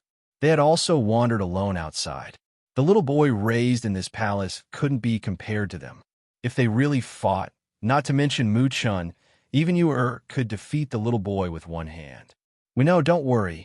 It's okay. Madame Xuanwu won't blame you. Du Fan comforted them. In fact, all of them understood that although Madame Black Tortoise did not say anything, there was definitely a trace of anger in her heart. Otherwise, she would not have directly carried the little boy and left without saying a word to Hao. When they thought of this, Du Fan, Lung Hua, and Lung Shuang looked at each other and simultaneously looked towards Hao, who had lowered his eyes. They also felt bad when they saw him like this. Thus, Lung Hua walked forward and rubbed Hao's head. He said, Hao, you're familiar with this place. Why don't you show us around? Hearing this, Hao looked up at them and nodded. Okay. After walking around the palace, they returned to the courtyard to rest. After everyone had some food in the courtyard, Hao did not stay with Mu Chun and Mu Yu because he had his own courtyard here. Instead, he returned to his own courtyard. Lung Shuang helped Mu Yu take a bath and change her clothes before walking out. She saw that her mother had not returned yet, but other than her eldest brother, the others were sitting in the courtyard and drinking tea. Thus, she jogged forward to the table. Just as she was about to climb up and sit down, the person beside her picked her up and placed her firmly on the stool. She tilted her head to look and revealed a sweet smile. Thank you, uncle. The masked man glanced at her. It's master. He. Chapter 4640. Hearing this, Du Fan was a little surprised by Yu's sharpness, but thinking that her master's children had always been intelligent, she just smiled and warmly said, No, don't think too much. Your big brother won't be angry with you. Hearing these words, Yu blinked her eyes, but didn't say anything more. She only replied with an sound. Then, lying on the table, her small chin rested on the back of her hand, waiting for her mother to return. When Fengjiu came back, she saw that everyone was still sitting around the table in the courtyard. She asked, Have you all eaten? Why didn't you rest first?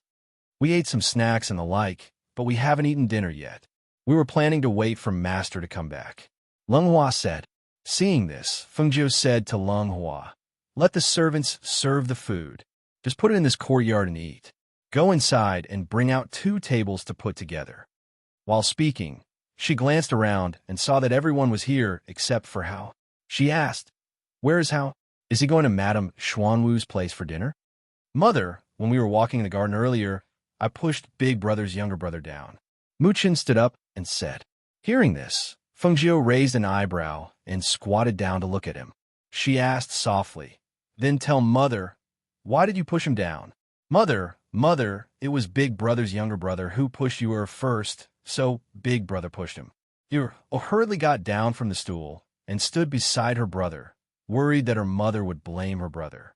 Fengjiu rubbed the two little guys' heads and smiled. It's right for a brother to protect his little sister. However, we are guests at someone's house, so we can't go overboard.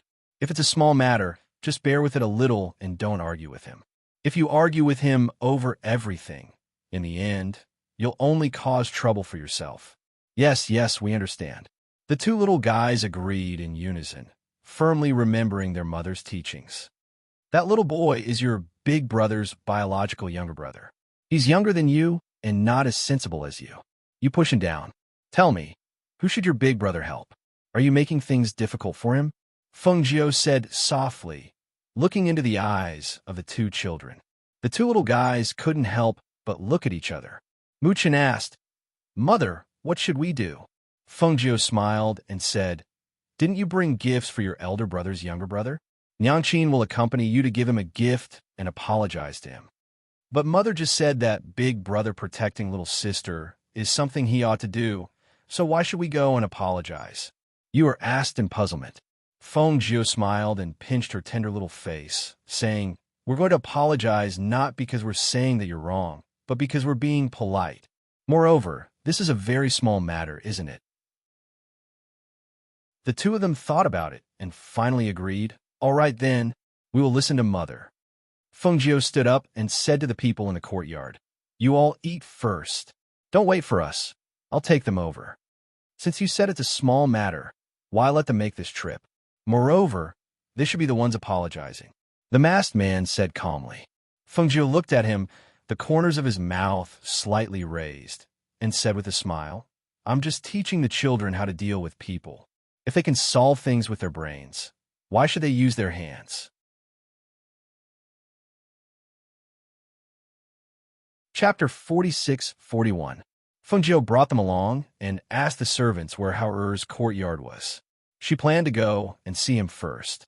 On the way, she looked at the two children beside her and asked softly with a smile, Mother is bringing you to apologize. Will you be unhappy? No. The two shook their heads and said seriously, Mother is definitely doing this for our own good. Fengjiu smiled and looked at the two children with doting eyes. She said softly, You still have a lot to learn. In the future, I may not be able to stay by your side and teach you, so you have to rely on yourself for many things. You have to remember that no matter how outstanding your talent is, no matter how strong your strength is, you can't let yourself become an arrogant person. Before you grow up, it's easy to be in the limelight and be killed by others. You have to learn to protect yourself and know how to restrain your edge.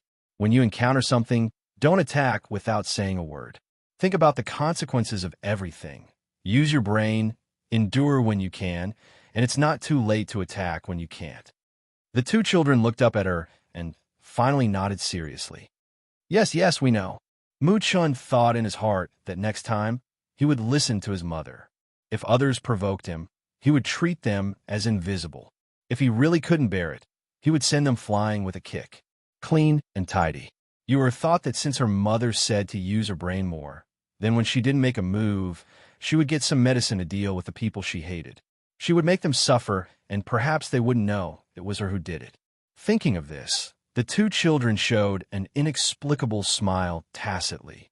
When they came to Hao Er's courtyard, they heard the servants say that the eldest young master was called by Madame Xuanwu. So, they went to the main courtyard. At this time, in the main courtyard, the little boy with red eyes was lying in his mother's arms, and Monarch Xuanwu was sitting beside him. When he saw Hao Er come in, he said, Hao Er is here. Sit down. Our family hasn't eaten together for a long time. Let's have a good meal today. Hao answered and sat down at the table. After thinking for a while, he said, Mother, Chinurk didn't mean to push my younger brother. He was just protecting you, Er. Hearing this, Madame Xuanwu looked at him indifferently. Hao, you are our child and Bo, Er's brother. Why don't you protect your brother, but the two of them? Speaking up for them? Do you know whose child you are?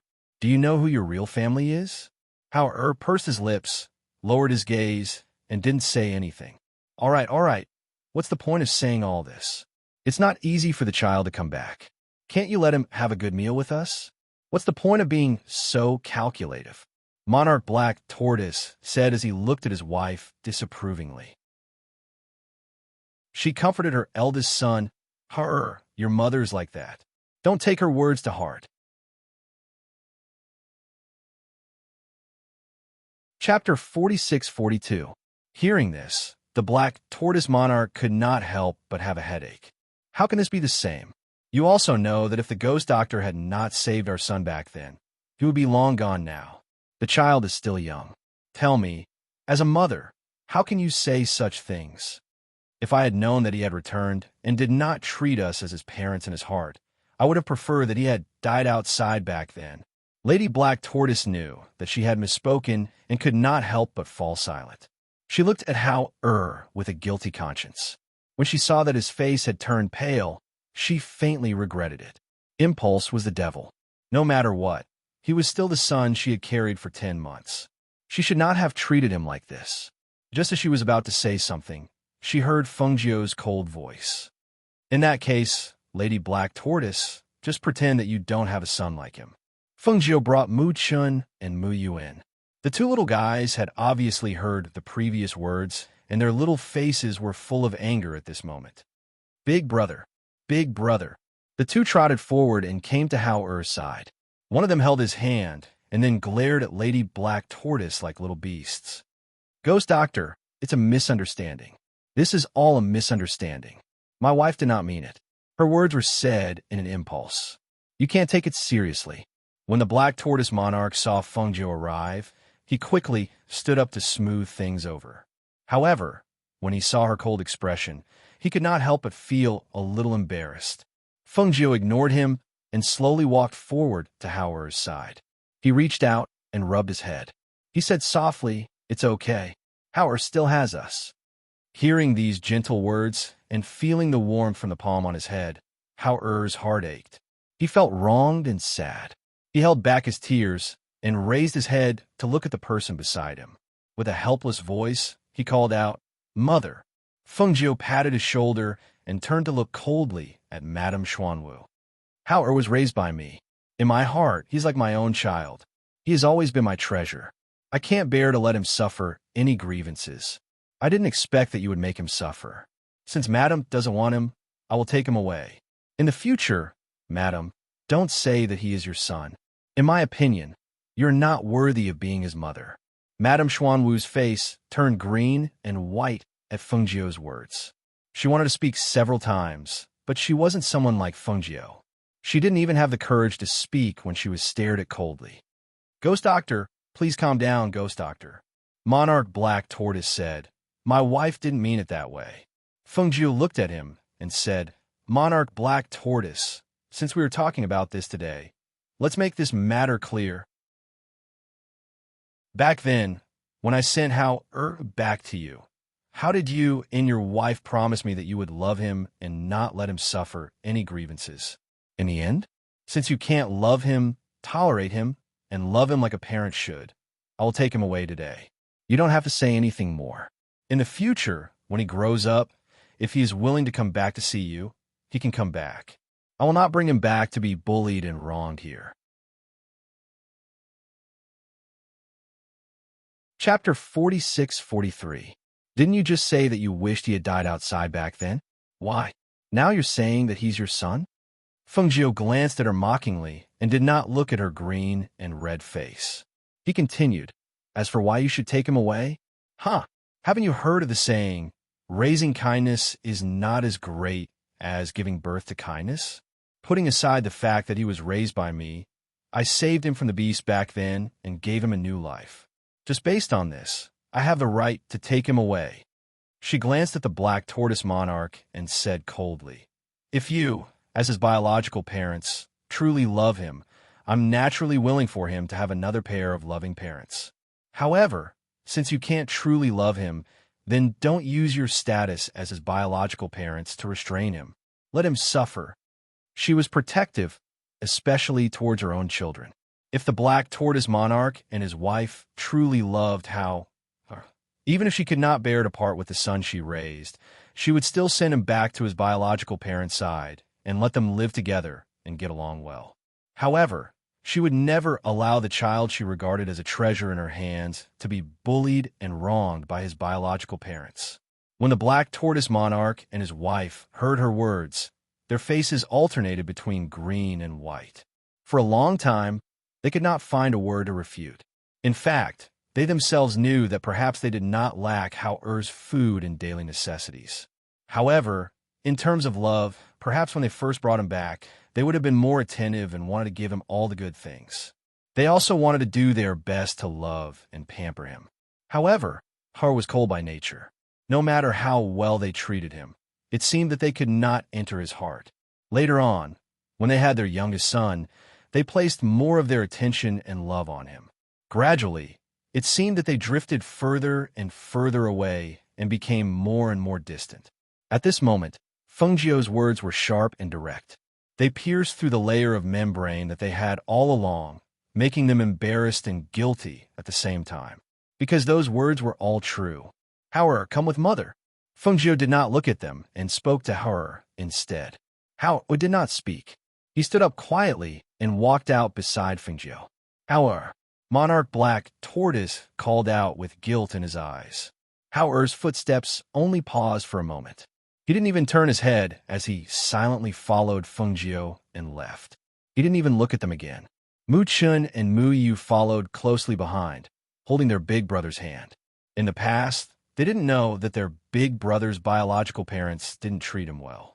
Now that they knew, they were very angry and secretly told themselves that they must treat their big brother better in the future. Seeing them leave, Madame Black Tortoise's face turned pale. She sat at the table without saying a word. It was unknown if she regretted it or felt guilty. The Black Tortoise monarch sighed softly. He glanced at his wife and said, "Look, are you happy now that things have turned out like this?" He shook his head and was no longer in the mood to eat. He put his hands behind his back and walked out. The little boy in Madame Black Tortoise's arms was still in a daze. He didn't know what had happened. He only knew that his brother seemed to have left again and might not return in the future. Chapter 46-44. Hearing this, Madame Xuanwu's face turned pale. She didn't say anything and just hugged her son tightly. She closed her eyes with some guilt. On the other side, after Fengjiu returned to the small courtyard, he didn't stay here for long. Instead, he said to them, "Let's go." After speaking, he turned and walked outside. Everyone in the courtyard was startled. They looked at each other and quickly followed. They followed Fengjiu out of the palace. After arriving outside, Fengjiu took out the spaceship. At this time, Monarch Xuanwu hurried over. Ghost Doctor, wait. Monarch Xuanwu rushed over. Seeing that she was preparing to leave with the people, he couldn't help but say, "Ghost Doctor, you just arrived. Why are you leaving?" After speaking, he turned to Hao-Er, who was beside Fengjiu, and said, "Hao-Er, persuade your mother. Moreover, you just returned home. Why do Hao-Er looked at him and then past him. His gaze landed on the people who were carrying the children. He said word by word with a cold voice, "I won't come again in the future. Just treat it as if I died back then. I won't have a father and mother anymore. I only have a father and mother. I won't have any relationship with you." After speaking, he turned and boarded the spaceship, no longer looking at them. Seeing how he had been silent all the way saying these words, Fengjiu glanced at Monarch Xuanwu and Madame Xuanwu behind him and said goodbye. She turned and also boarded the spaceship with the two little ones. Du Fan and others boarded the spaceship one after another. After the spaceship took off and left, Du Fan saw that Hao-Er had returned to the cabin to rest. Only then did he go forward and ask, "Master, what happened?" At this time, Yura was still panting with anger. Hearing Du Fan's words, she said, "They bullied Big Brother." Fengjiu rubbed his daughter's head and said slowly, "When I took the two little guys to their courtyard, I heard Madame Xuanwu scolding Hao-Er. Those maidservants who were about to go in to report had their acupoints sealed by me. We listened outside for a while. When we saw them, we went overboard. In the end, they even said that they would rather Hao-Er die outside and not come back." A trace of coldness flashed through her eyes, and her voice also became colder. After hearing this, I couldn't help but bring the two children in to reason with them. Since they didn't care about I told them that would be mine in the future, and I wouldn't bring him back to see them. Hearing this, Du Fan sighed softly. I didn't expect Madame Xuanwu to be so overbearing. But this is good too. At least we don't have to let come back in the future. As early as the last time, when Master asked him to come over to check how had been living here for the past few years, he knew that if Master came personally, he would definitely fall out with him. Sure enough, it was. It's not early today. Pay attention below. When we see a town, we will go down and rest for the night. Moreover, the children haven't eaten yet. We have to make some food for them. Feng Jiu instructed. Master, don't worry. I will pay attention. Du Fan said. Seeing that she walked into the cabin, he walked to the side and sat down. He released his divine sense and paid attention to whether there were towns below where the spaceship flew past. Chapter 46-45. How, Mother will come and talk with you. Feng Jiu said outside the door. Hearing the voice coming from outside, he got up and went forward to open the door. Mother. He threw himself into his mother's bosom, his voice carrying a trace of choking. Feng Jiu hugged him, lightly patted his back, and softly said, It's okay. Mother will accompany you. She led him to the bedside and sat down, softly saying, You must know in this world there is no one who will always accompany you. On the road of growth, you will encounter many things. You need to learn to face them by yourself and adapt. Feng Jiu accompanied Hao in the cabin while enlightening him. And outside, after Du Fan saw a town below, he came to the cabin and called, Master, there is a town below. Feng Jiu led Hao out and said, Then let's go down and rest. After saying this, she controlled the airship to fly down. After reaching the bottom, she put away the airship, and the group of people went to the town. Seeing the town was bustling with noise and bustling, children playing on the street, and lanterns hanging in front of shops on both sides of the street, bright red formed a beautiful scenery. Feng Jiu said to Du Fan, You go and find an inn first. I will take the children to stroll around the town. Finished speaking, she looked at that masked man and said, You also go and rest first. You don't need to follow us around.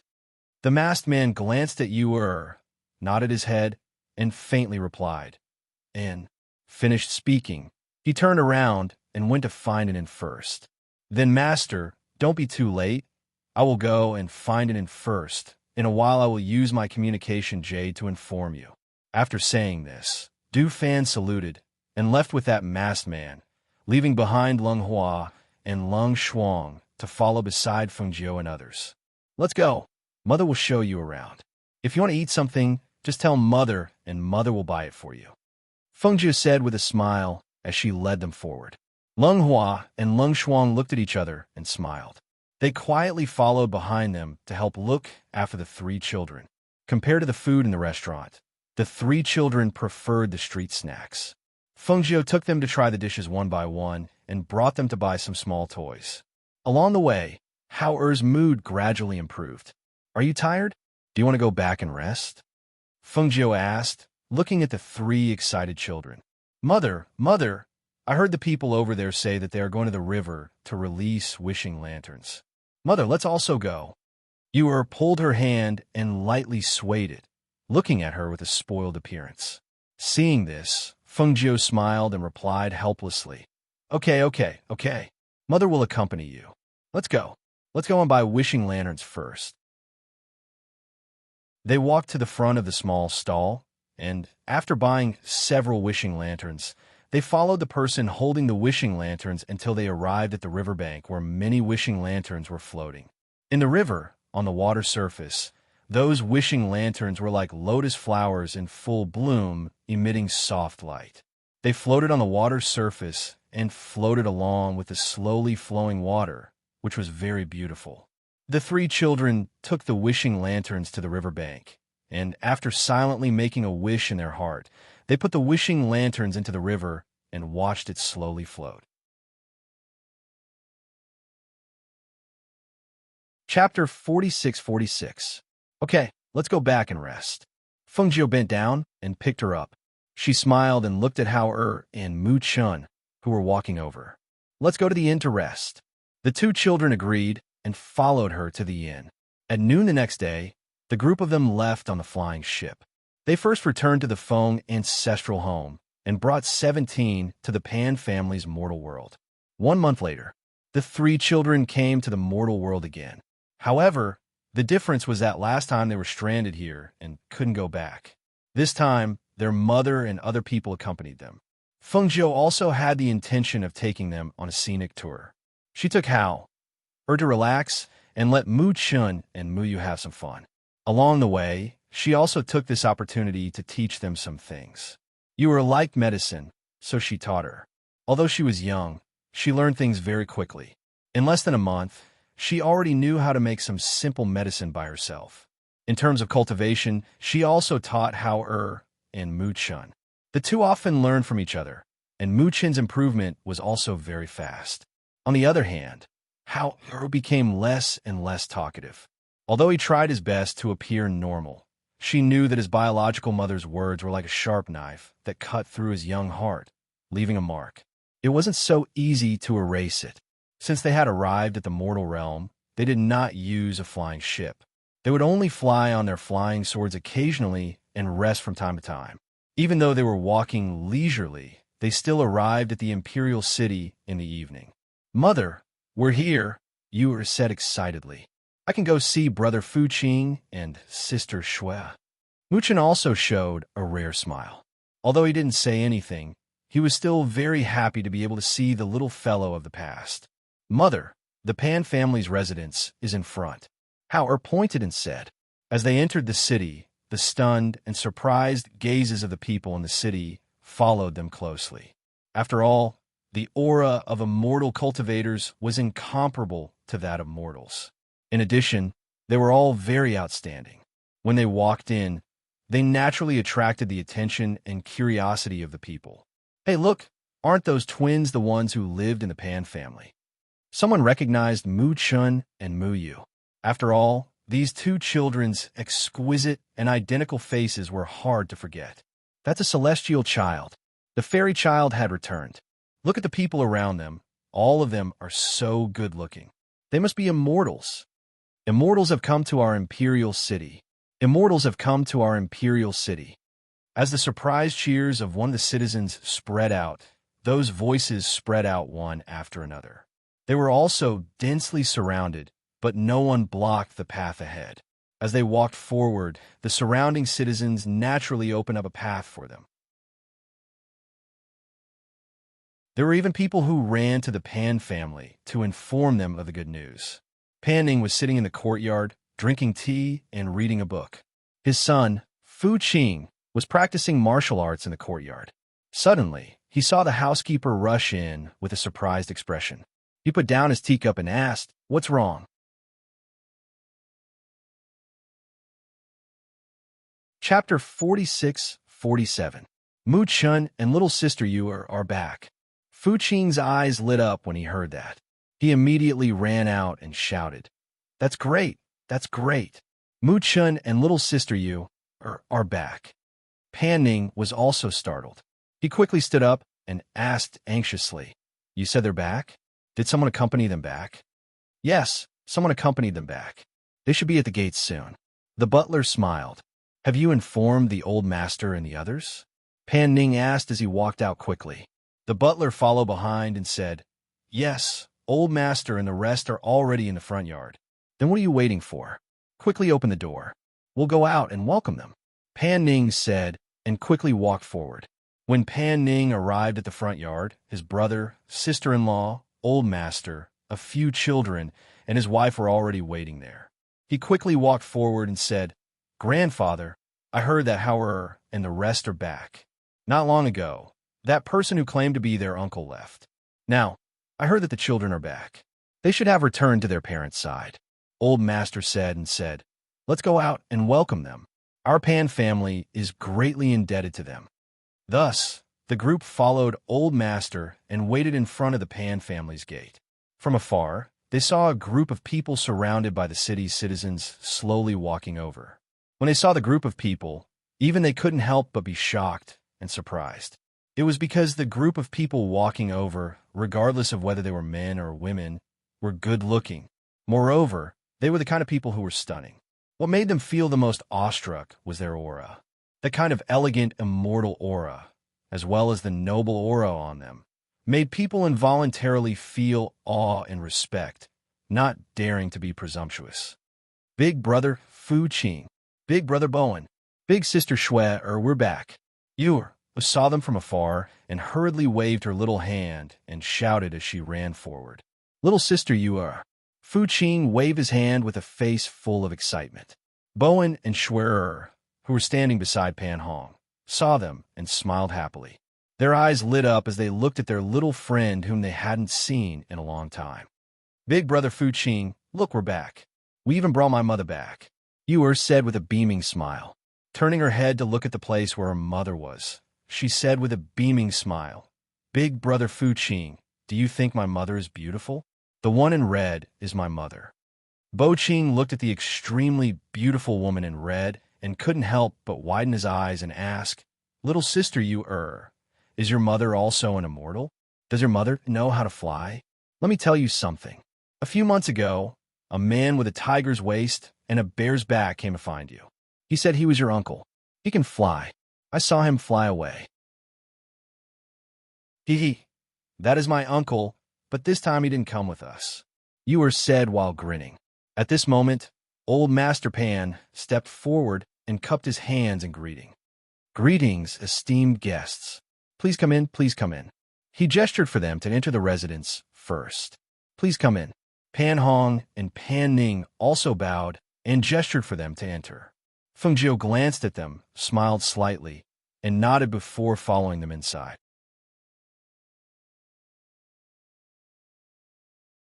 Chapter 46-48. Old Man Pan and the others welcomed Feng Jiu into the hall. They didn't dare to sit at the front, so they invited Feng Jiu to sit at the front while they sat on the left and right. Compared to the Pan family's cautious and nervous adults, the Pan family's children, especially Bo Qing, were very excited. From time to time, he would gather around Mu Chun and Mu Yu and excitedly tell them that he had already started learning martial arts and was learning very well. Feng Jiu glanced at the children and smiled. Then, she looked at the Pan family's old master and said, My name is Feng Jiu, and I am the mother of these 3 children.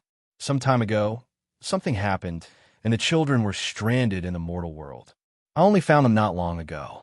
When I learned that they were being taken care of by you here, I specially came to thank you. We don't dare, Old Man Pan quickly said. Our Pan family is indebted to the young masters and young ladies. We don't dare to say thank you again.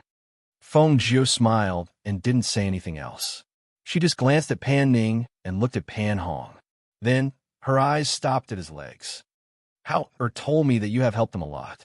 Back then, when the first young master was ambushed, although he saved his life with a pill, he couldn't heal his legs. This time, I came to take a look at the first young master's legs. Thank you, madam. Old Man Pan stood up and bowed emotionally. They chatted in the hall for a while, but the city outside was in an uproar. Even the emperor, who was in the palace, had heard the secret guard report that the immortal had come to the Pan family. He, who was in the middle of a meeting with his officials, immediately dismissed them. Among them was Pan Ning's father. Minister Pan, please wait. The emperor shouted and stood up. Pan Ning's father was startled and hurriedly turned back. He bowed with both hands and asked, Your Majesty, do you have any other orders? He was wondering why the emperor said to discuss it another day in the middle of the meeting. But the emperor's intentions were unpredictable, and he didn't think too much about it. He thought that it was late and that it would be better to go home early for dinner. Ha, Minister Pan. Wait a moment. I'll go with you after changing into casual clothes, he said with a smile, looking at him with eyes full of smiles. He didn't even give him time to respond. After giving him some instructions, he hurried back to the palace to change his clothes. Father Pan was in a daze as he stood there in a daze. He felt strange in his heart. Why did His Majesty want to go to their home again? What did he want to do this time? Could it be that something happened at home? For a moment, he felt a little uneasy as he waited. Once he was anxious and uneasy, he felt that time was passing too slowly. When he finally saw His Majesty in casual clothes with a few guards behind him, he hurried forward and asked, "Why does Your Majesty want to go to this old subject's house? Is there something wrong?" "Let's go. You'll know when you get there." The emperor didn't say much. He just smiled and strode out. Helpless, Father Pan could only quickly catch up. At this time, the Pan family was hurriedly preparing for the banquet. It was rare for the children to see each other, so they all went to the martial arts field to play. Feng Jiu took advantage of this time to examine Pan Hong's legs. "It's not a big problem. We'll start the treatment tomorrow, and he'll be able to stand in half a month," Feng Jiu said and smiled as he looked at their surprised and shocked expressions. Chapter 46-49. "Yes, he will be able to stand in half a month." Feng Jiu nodded. "Thank you, madam. Thank you." The old master thanked her profusely. When Pan Hong heard that he would be able to stand in half a month, he could not hide his excitement. When the first madam heard this, she could not help but wipe away her tears and bow to Feng Jiu gratefully. "Thank you, madam." "Madam, please have a meal in the front yard." Pan Ning made an inviting gesture and said, "My father is in the palace and has not returned yet. When he returns, he will pay his respects to madam." "No problem," Feng Jiu said, indicating that there was no need to trouble him. Then he walked toward the front yard accompanied by Pan Ning. The moment Pan Ning's father stepped out of the palace, the coachman came forward to congratulate him, saying that an immortal had come to the Pan family. Someone had also come to the Pan family and asked him to quickly return home. While he was pleasantly surprised, he also understood why the emperor wanted to accompany him to the Pan family. He turned around and saw that the emperor had already boarded a low-key but luxurious carriage. Only then did he quickly enter the carriage and ask the coachman to quickly return home. As expected, along the way, the commoners who recognized the Pan family's carriage came forward to congratulate them, saying that their family had a great fortune and that an immortal had come to visit. On the way back, he saw that there were many people gathered in front of the door. He asked people to disperse the crowd and personally welcomed the emperor, who was dressed in casual clothes. After entering the house, he asked people to close the door. "Your Majesty, please come in." Although Pan Ning's father wanted to quickly go in and see what was going on, he could not leave the emperor by his side. He could only ask him to go in first. The emperor wanted to see the immortal. Now that he had entered the Pan family, his footsteps quickened. When he reached the front yard, he saw the servants coming back and forth to serve the dishes. He could not help but smile. "It seems that I have come at the right time." Pan Ning's father smiled. "Since Your Majesty is here, we will naturally eat together. Perhaps we can even see the immortal." The two of them talked as they walked inside. The emperor, who was walking in front, also slowed down his pace. When he saw the dazzling beauty in red sitting in the middle of the banquet, his breathing could not help but stagnate. Even his footsteps came to a stop. His eyes burned as he looked at the soul-stirring beauty. Could it be that this beautiful woman was a fairy? This was a peerless beauty that should only exist in the heavens. Even the 3,000 beauties in his harem could not compare to this woman. In particular, the noble and elegant temperament that naturally emanated from her body was even more impressive. She was like a dazzling sun. Wherever she appeared, no one else could be seen. His heart thumped slightly, but his breathing slowed down a little, as if he was afraid of startling the immortal. However, his burning eyes followed her closely, watching her every move, every frown, and every smile. The more he looked, the more he felt that she was moving. The more he looked, the more his heart itched. Feng Jiu immediately sensed that burning gaze, as if he had seen his prey, but he did not pay attention to it. However, he did not expect that the gaze would become more and more unbridled, causing the smile on her face, who was originally talking to Pan Ning and the others, to fade. "Your Majesty, Your Majesty."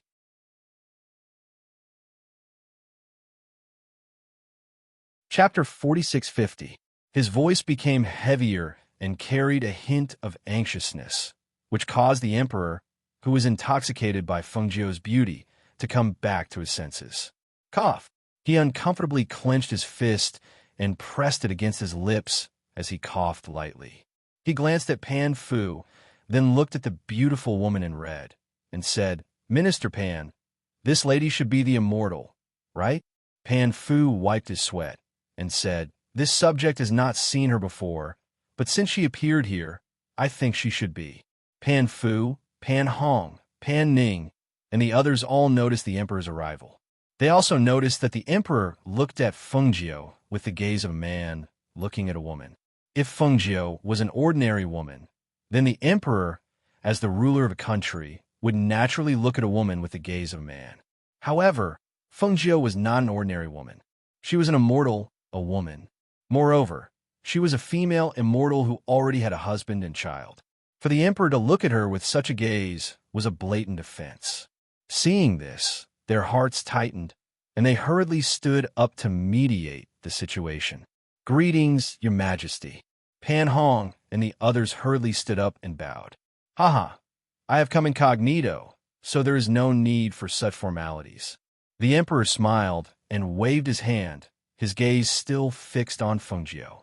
He saw her sitting there, holding a wine cup in her hand and gently turning it.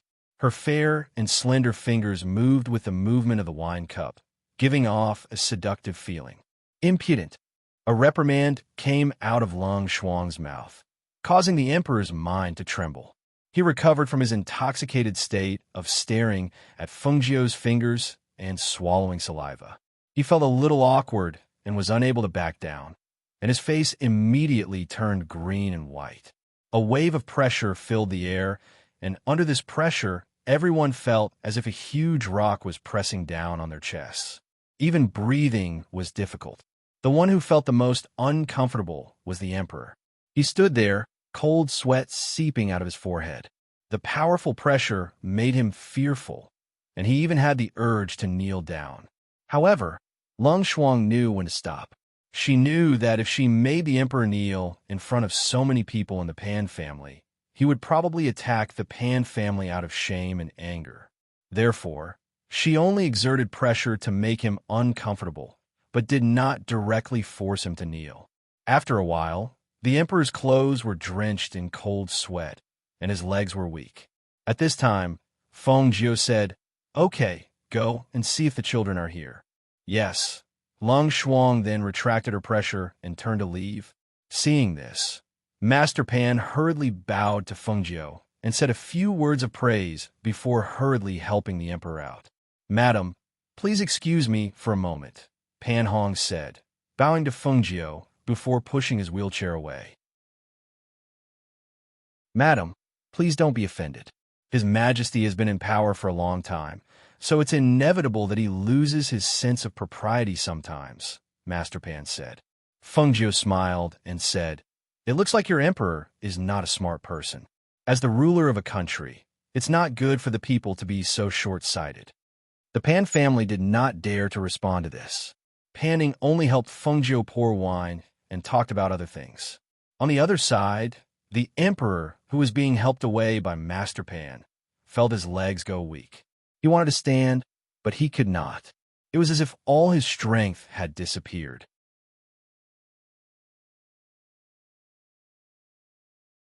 Chapter 46:51. Father Pan looked at him, hesitating to speak. He knew that the emperor was up to no good when he came to their house. This time, he had offended an immortal. Not only would he be in trouble, but he also didn't know if the immortal would blame the Pan family. "Master, eldest young master is here," the attendant outside reported. Hearing this, Father Pan looked at the emperor and said, "Your Majesty." "Let him in," the emperor said, sitting down weakly. Thus, Father Pan went to open the door personally. When he saw his eldest son pushing a wheelchair in, he helped push it in and only closed the door after he entered. "Greetings, your Majesty." Pan Hong bowed from the wheelchair. "No need." The emperor waved his hand and looked at him, asking, "What are you here for? Do you want to invite me to the banquet?" "Your Majesty." Pan Hong looked at him with a serious expression and said, "Your Majesty, what I'm about to say may be disrespectful, but it's all for your own good. Please forgive me." Hearing this, the emperor's expression changed slightly, but he didn't say anything. He only said, "Then say it." "Yes," Pan Hong replied, then said, "I feel that your majesty's actions just now were inappropriate. That is an immortal, a person high up in the heavens. Even if your majesty is the ruler of a country, you can't offend an immortal like this. Your majesty also knows about immortals' instincts. If they are angered, they can destroy our entire dynasty in an instant." Seeing that the emperor's face had changed greatly and seemed to be nervous, Pan Honkai continued, "In the country under your majesty's control, having an immortal visit our dynasty is a great blessing that you can't even ask for. No matter which country's monarch receives the news, they will definitely express their goodwill to your majesty in order to befriend you. How can your majesty ruin such a good thing, such a great blessing, because of your momentary confusion? Then according to your words, what should I do now?"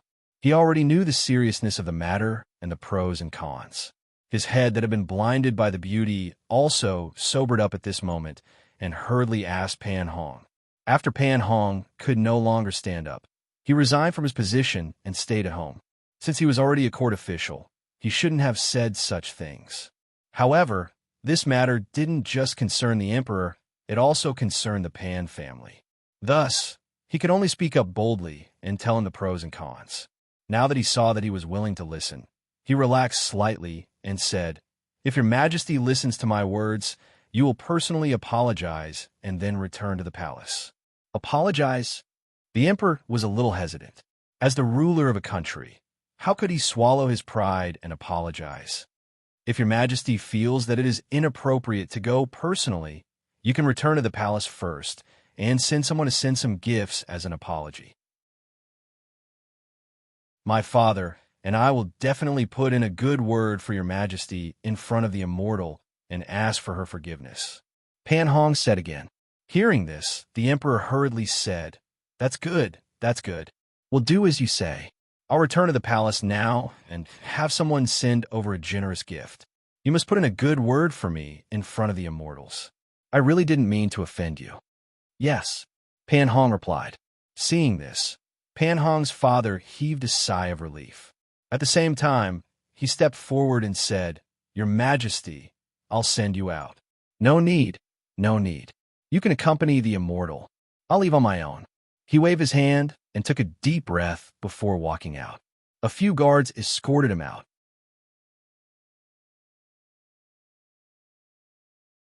Chapter 4652. Fortunately, the emperor still valued his empire and was not blinded by beauty. Otherwise, they really didn't know how to clean up this mess. "Let's go back to the banquet first," Father Pan said, gesturing for him to go forward with him. Pan Hong nodded his head and pushed the wheelchair forward. Father Pan saw this and didn't help him, because he was used to doing it himself. He only said, "Our Pan family is really lucky. I didn't expect Hao Er's mother to come here personally. Yes, I didn't expect them to come again either." In his opinion, the three children had given them treasures before they left and had done so much for the Pan family. Even if there was any kindness, it should have been repaid long ago. Moreover, the Pan family hadn't done anything for them. If there was anything, it would have been for the period of time when they lived in the Pan family's home when they were stranded here. And this time, the Pan family knew that the other party didn't hide their identity as immortals when they came to the imperial city. Now that they came to their house, they brought glory to the Pan family. After today, everyone would know that the Pan family had some relationship with immortals. Everyone would have to treat them differently. Even if they weren't important officials in the imperial court, no one would dare to look down on them. When they came to the front of the banquet, the other people, including the children, had also arrived. The two of them came to Fengjiu's side. Father Pan said apologetically, "Madam, I'm really sorry." Fengjiu raised his hand and interrupted him, saying, "Forget it. There's no need to talk about other things. This time, we won't stay here for too long. Our main goal is to treat eldest young master's legs. Both of you, please take a seat." Seeing this, the two of them responded and sat down at the banquet. Perhaps it was because Fengjiu and the others were immortals, or perhaps it was because of the natural pressure that emanated from them that they were a little restrained. On the other hand, the children relaxed a little during the banquet, especially Bo Ching. It was rare for him to see his friends again, so he was always in a state of excitement. The Pan family chatted with Fengjiu and the others as they drank and chatted. It was late into the night before they went back to the courtyard to rest. Although it was late at night, 17, who came back with Fengjiu and the others, did not go back to rest. Instead, she gathered with her former Shadowgar brothers. 17, I didn't expect you to become an immortal. What a great fortune. Yes, who would have thought that you, 17, would become an immortal one day? You really make us envious. 17, tell us about the immortal world. Is there anything we haven't seen? Did the immortals fly in the sky? 17, can you fly? Many shadow guards surrounded 17 and asked enviously. There were so many of them, but only 17 had walked out. Moreover, it was second young master who gave him to young master Hao and asked him to follow them. They did not expect that he would receive the immortal fate.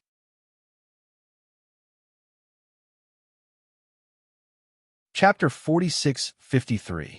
Ever since 17 left with the 3 children, some of them wondered if 17 was already dead.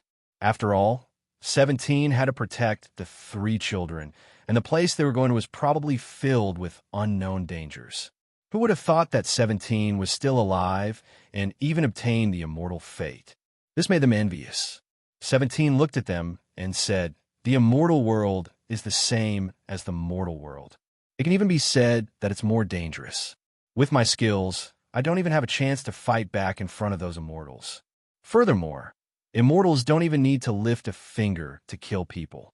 Just a wave of pressure is enough to crush people. You don't know this, but those beasts all have spiritual intelligence, and their fighting power is very shocking." That night, 17 told his former brothers about the immortal world. Some were beautiful, and some were cruel. While they were amazed and envious, they were also shocked. They didn't expect that the immortal world was the same as their mortal world. There was an inescapable cruelty. However, even though they knew that there was killing there, they still yearned for it. After all, stepping into the immortal world meant that they had twice the lifespan of a mortal. Furthermore, they could see so many things that they had never seen before. Even though they knew that it was cruel, they still regretted that they didn't have the immortal fate. The next morning, Fengjiu helped Pan Hong to inject spiritual power into the silver needles to activate the blood vessels and meridians in his legs. He also asked someone to prepare a medicinal bath for him. Not long after he returned to the courtyard, he saw Pan Hong's father bringing over the gifts that the emperor had ordered people to send over. "Madam, these are the gifts sent by our emperor." Pan Hong ordered people to send the gifts to Fengjiu's courtyard and place them on the table. He said, "These can't be compared to the treasures that Madam has seen before, but it's still a small token of His Majesty's appreciation." Fengjiu smiled and said, "I'll give it to you. These things are useless to us." Seeing this, Pan Ning ordered people to send the gifts to the main courtyard. This was because they also knew that these things that they regarded as treasures were useless to immortals. Fengjiu slowly walked to the courtyard and sat down, watching the children play outside the courtyard. Father Pan and Pan Ning also sat down at the table under Fengjiu's signal. Pan Hong's legs only need 3 days to be pierced with silver needles. The rest of the time, he will slowly recover by soaking in the medicinal bath. When his legs are able to stand up and walk, let him walk more in the early morning every day. He will recover faster. Hearing Fengjiu's words, Father Pan and Pan Ning quickly responded, "Okay, we'll remember it. Father, Grandpa, I want to cultivate like Sister Yu and Mu Chun." Fu Qing ran over and held Pan Ning's hand. "I want to be as powerful as them. Father, not only can I not beat Mu Chun, but I also can't beat Yu." He admitted that he was no match for Mu Chun, but why couldn't he even touch Yu's clothes? "Don't mess around," Pan Ning scolded. "I'm not messing around. I want to cultivate." He refused to admit defeat and was not afraid of his father's scolding. Instead, he went to his grandfather's side and tugged at his sleeve. Grandpa, I want to cultivate. I want to become very powerful." Children shouldn't mess around, Father Pan said and patted his hand to comfort him. You're tuning into the Romance Rendezvous YouTube channel. We're so grateful for your support, and don't forget to subscribe to join us on this incredible journey through captivating stories. Your generosity through donations truly makes a world of difference, as it's the primary source of revenue that allows me to expand and enhance this channel for you. Thank you from the bottom of my heart for being a part of this adventure.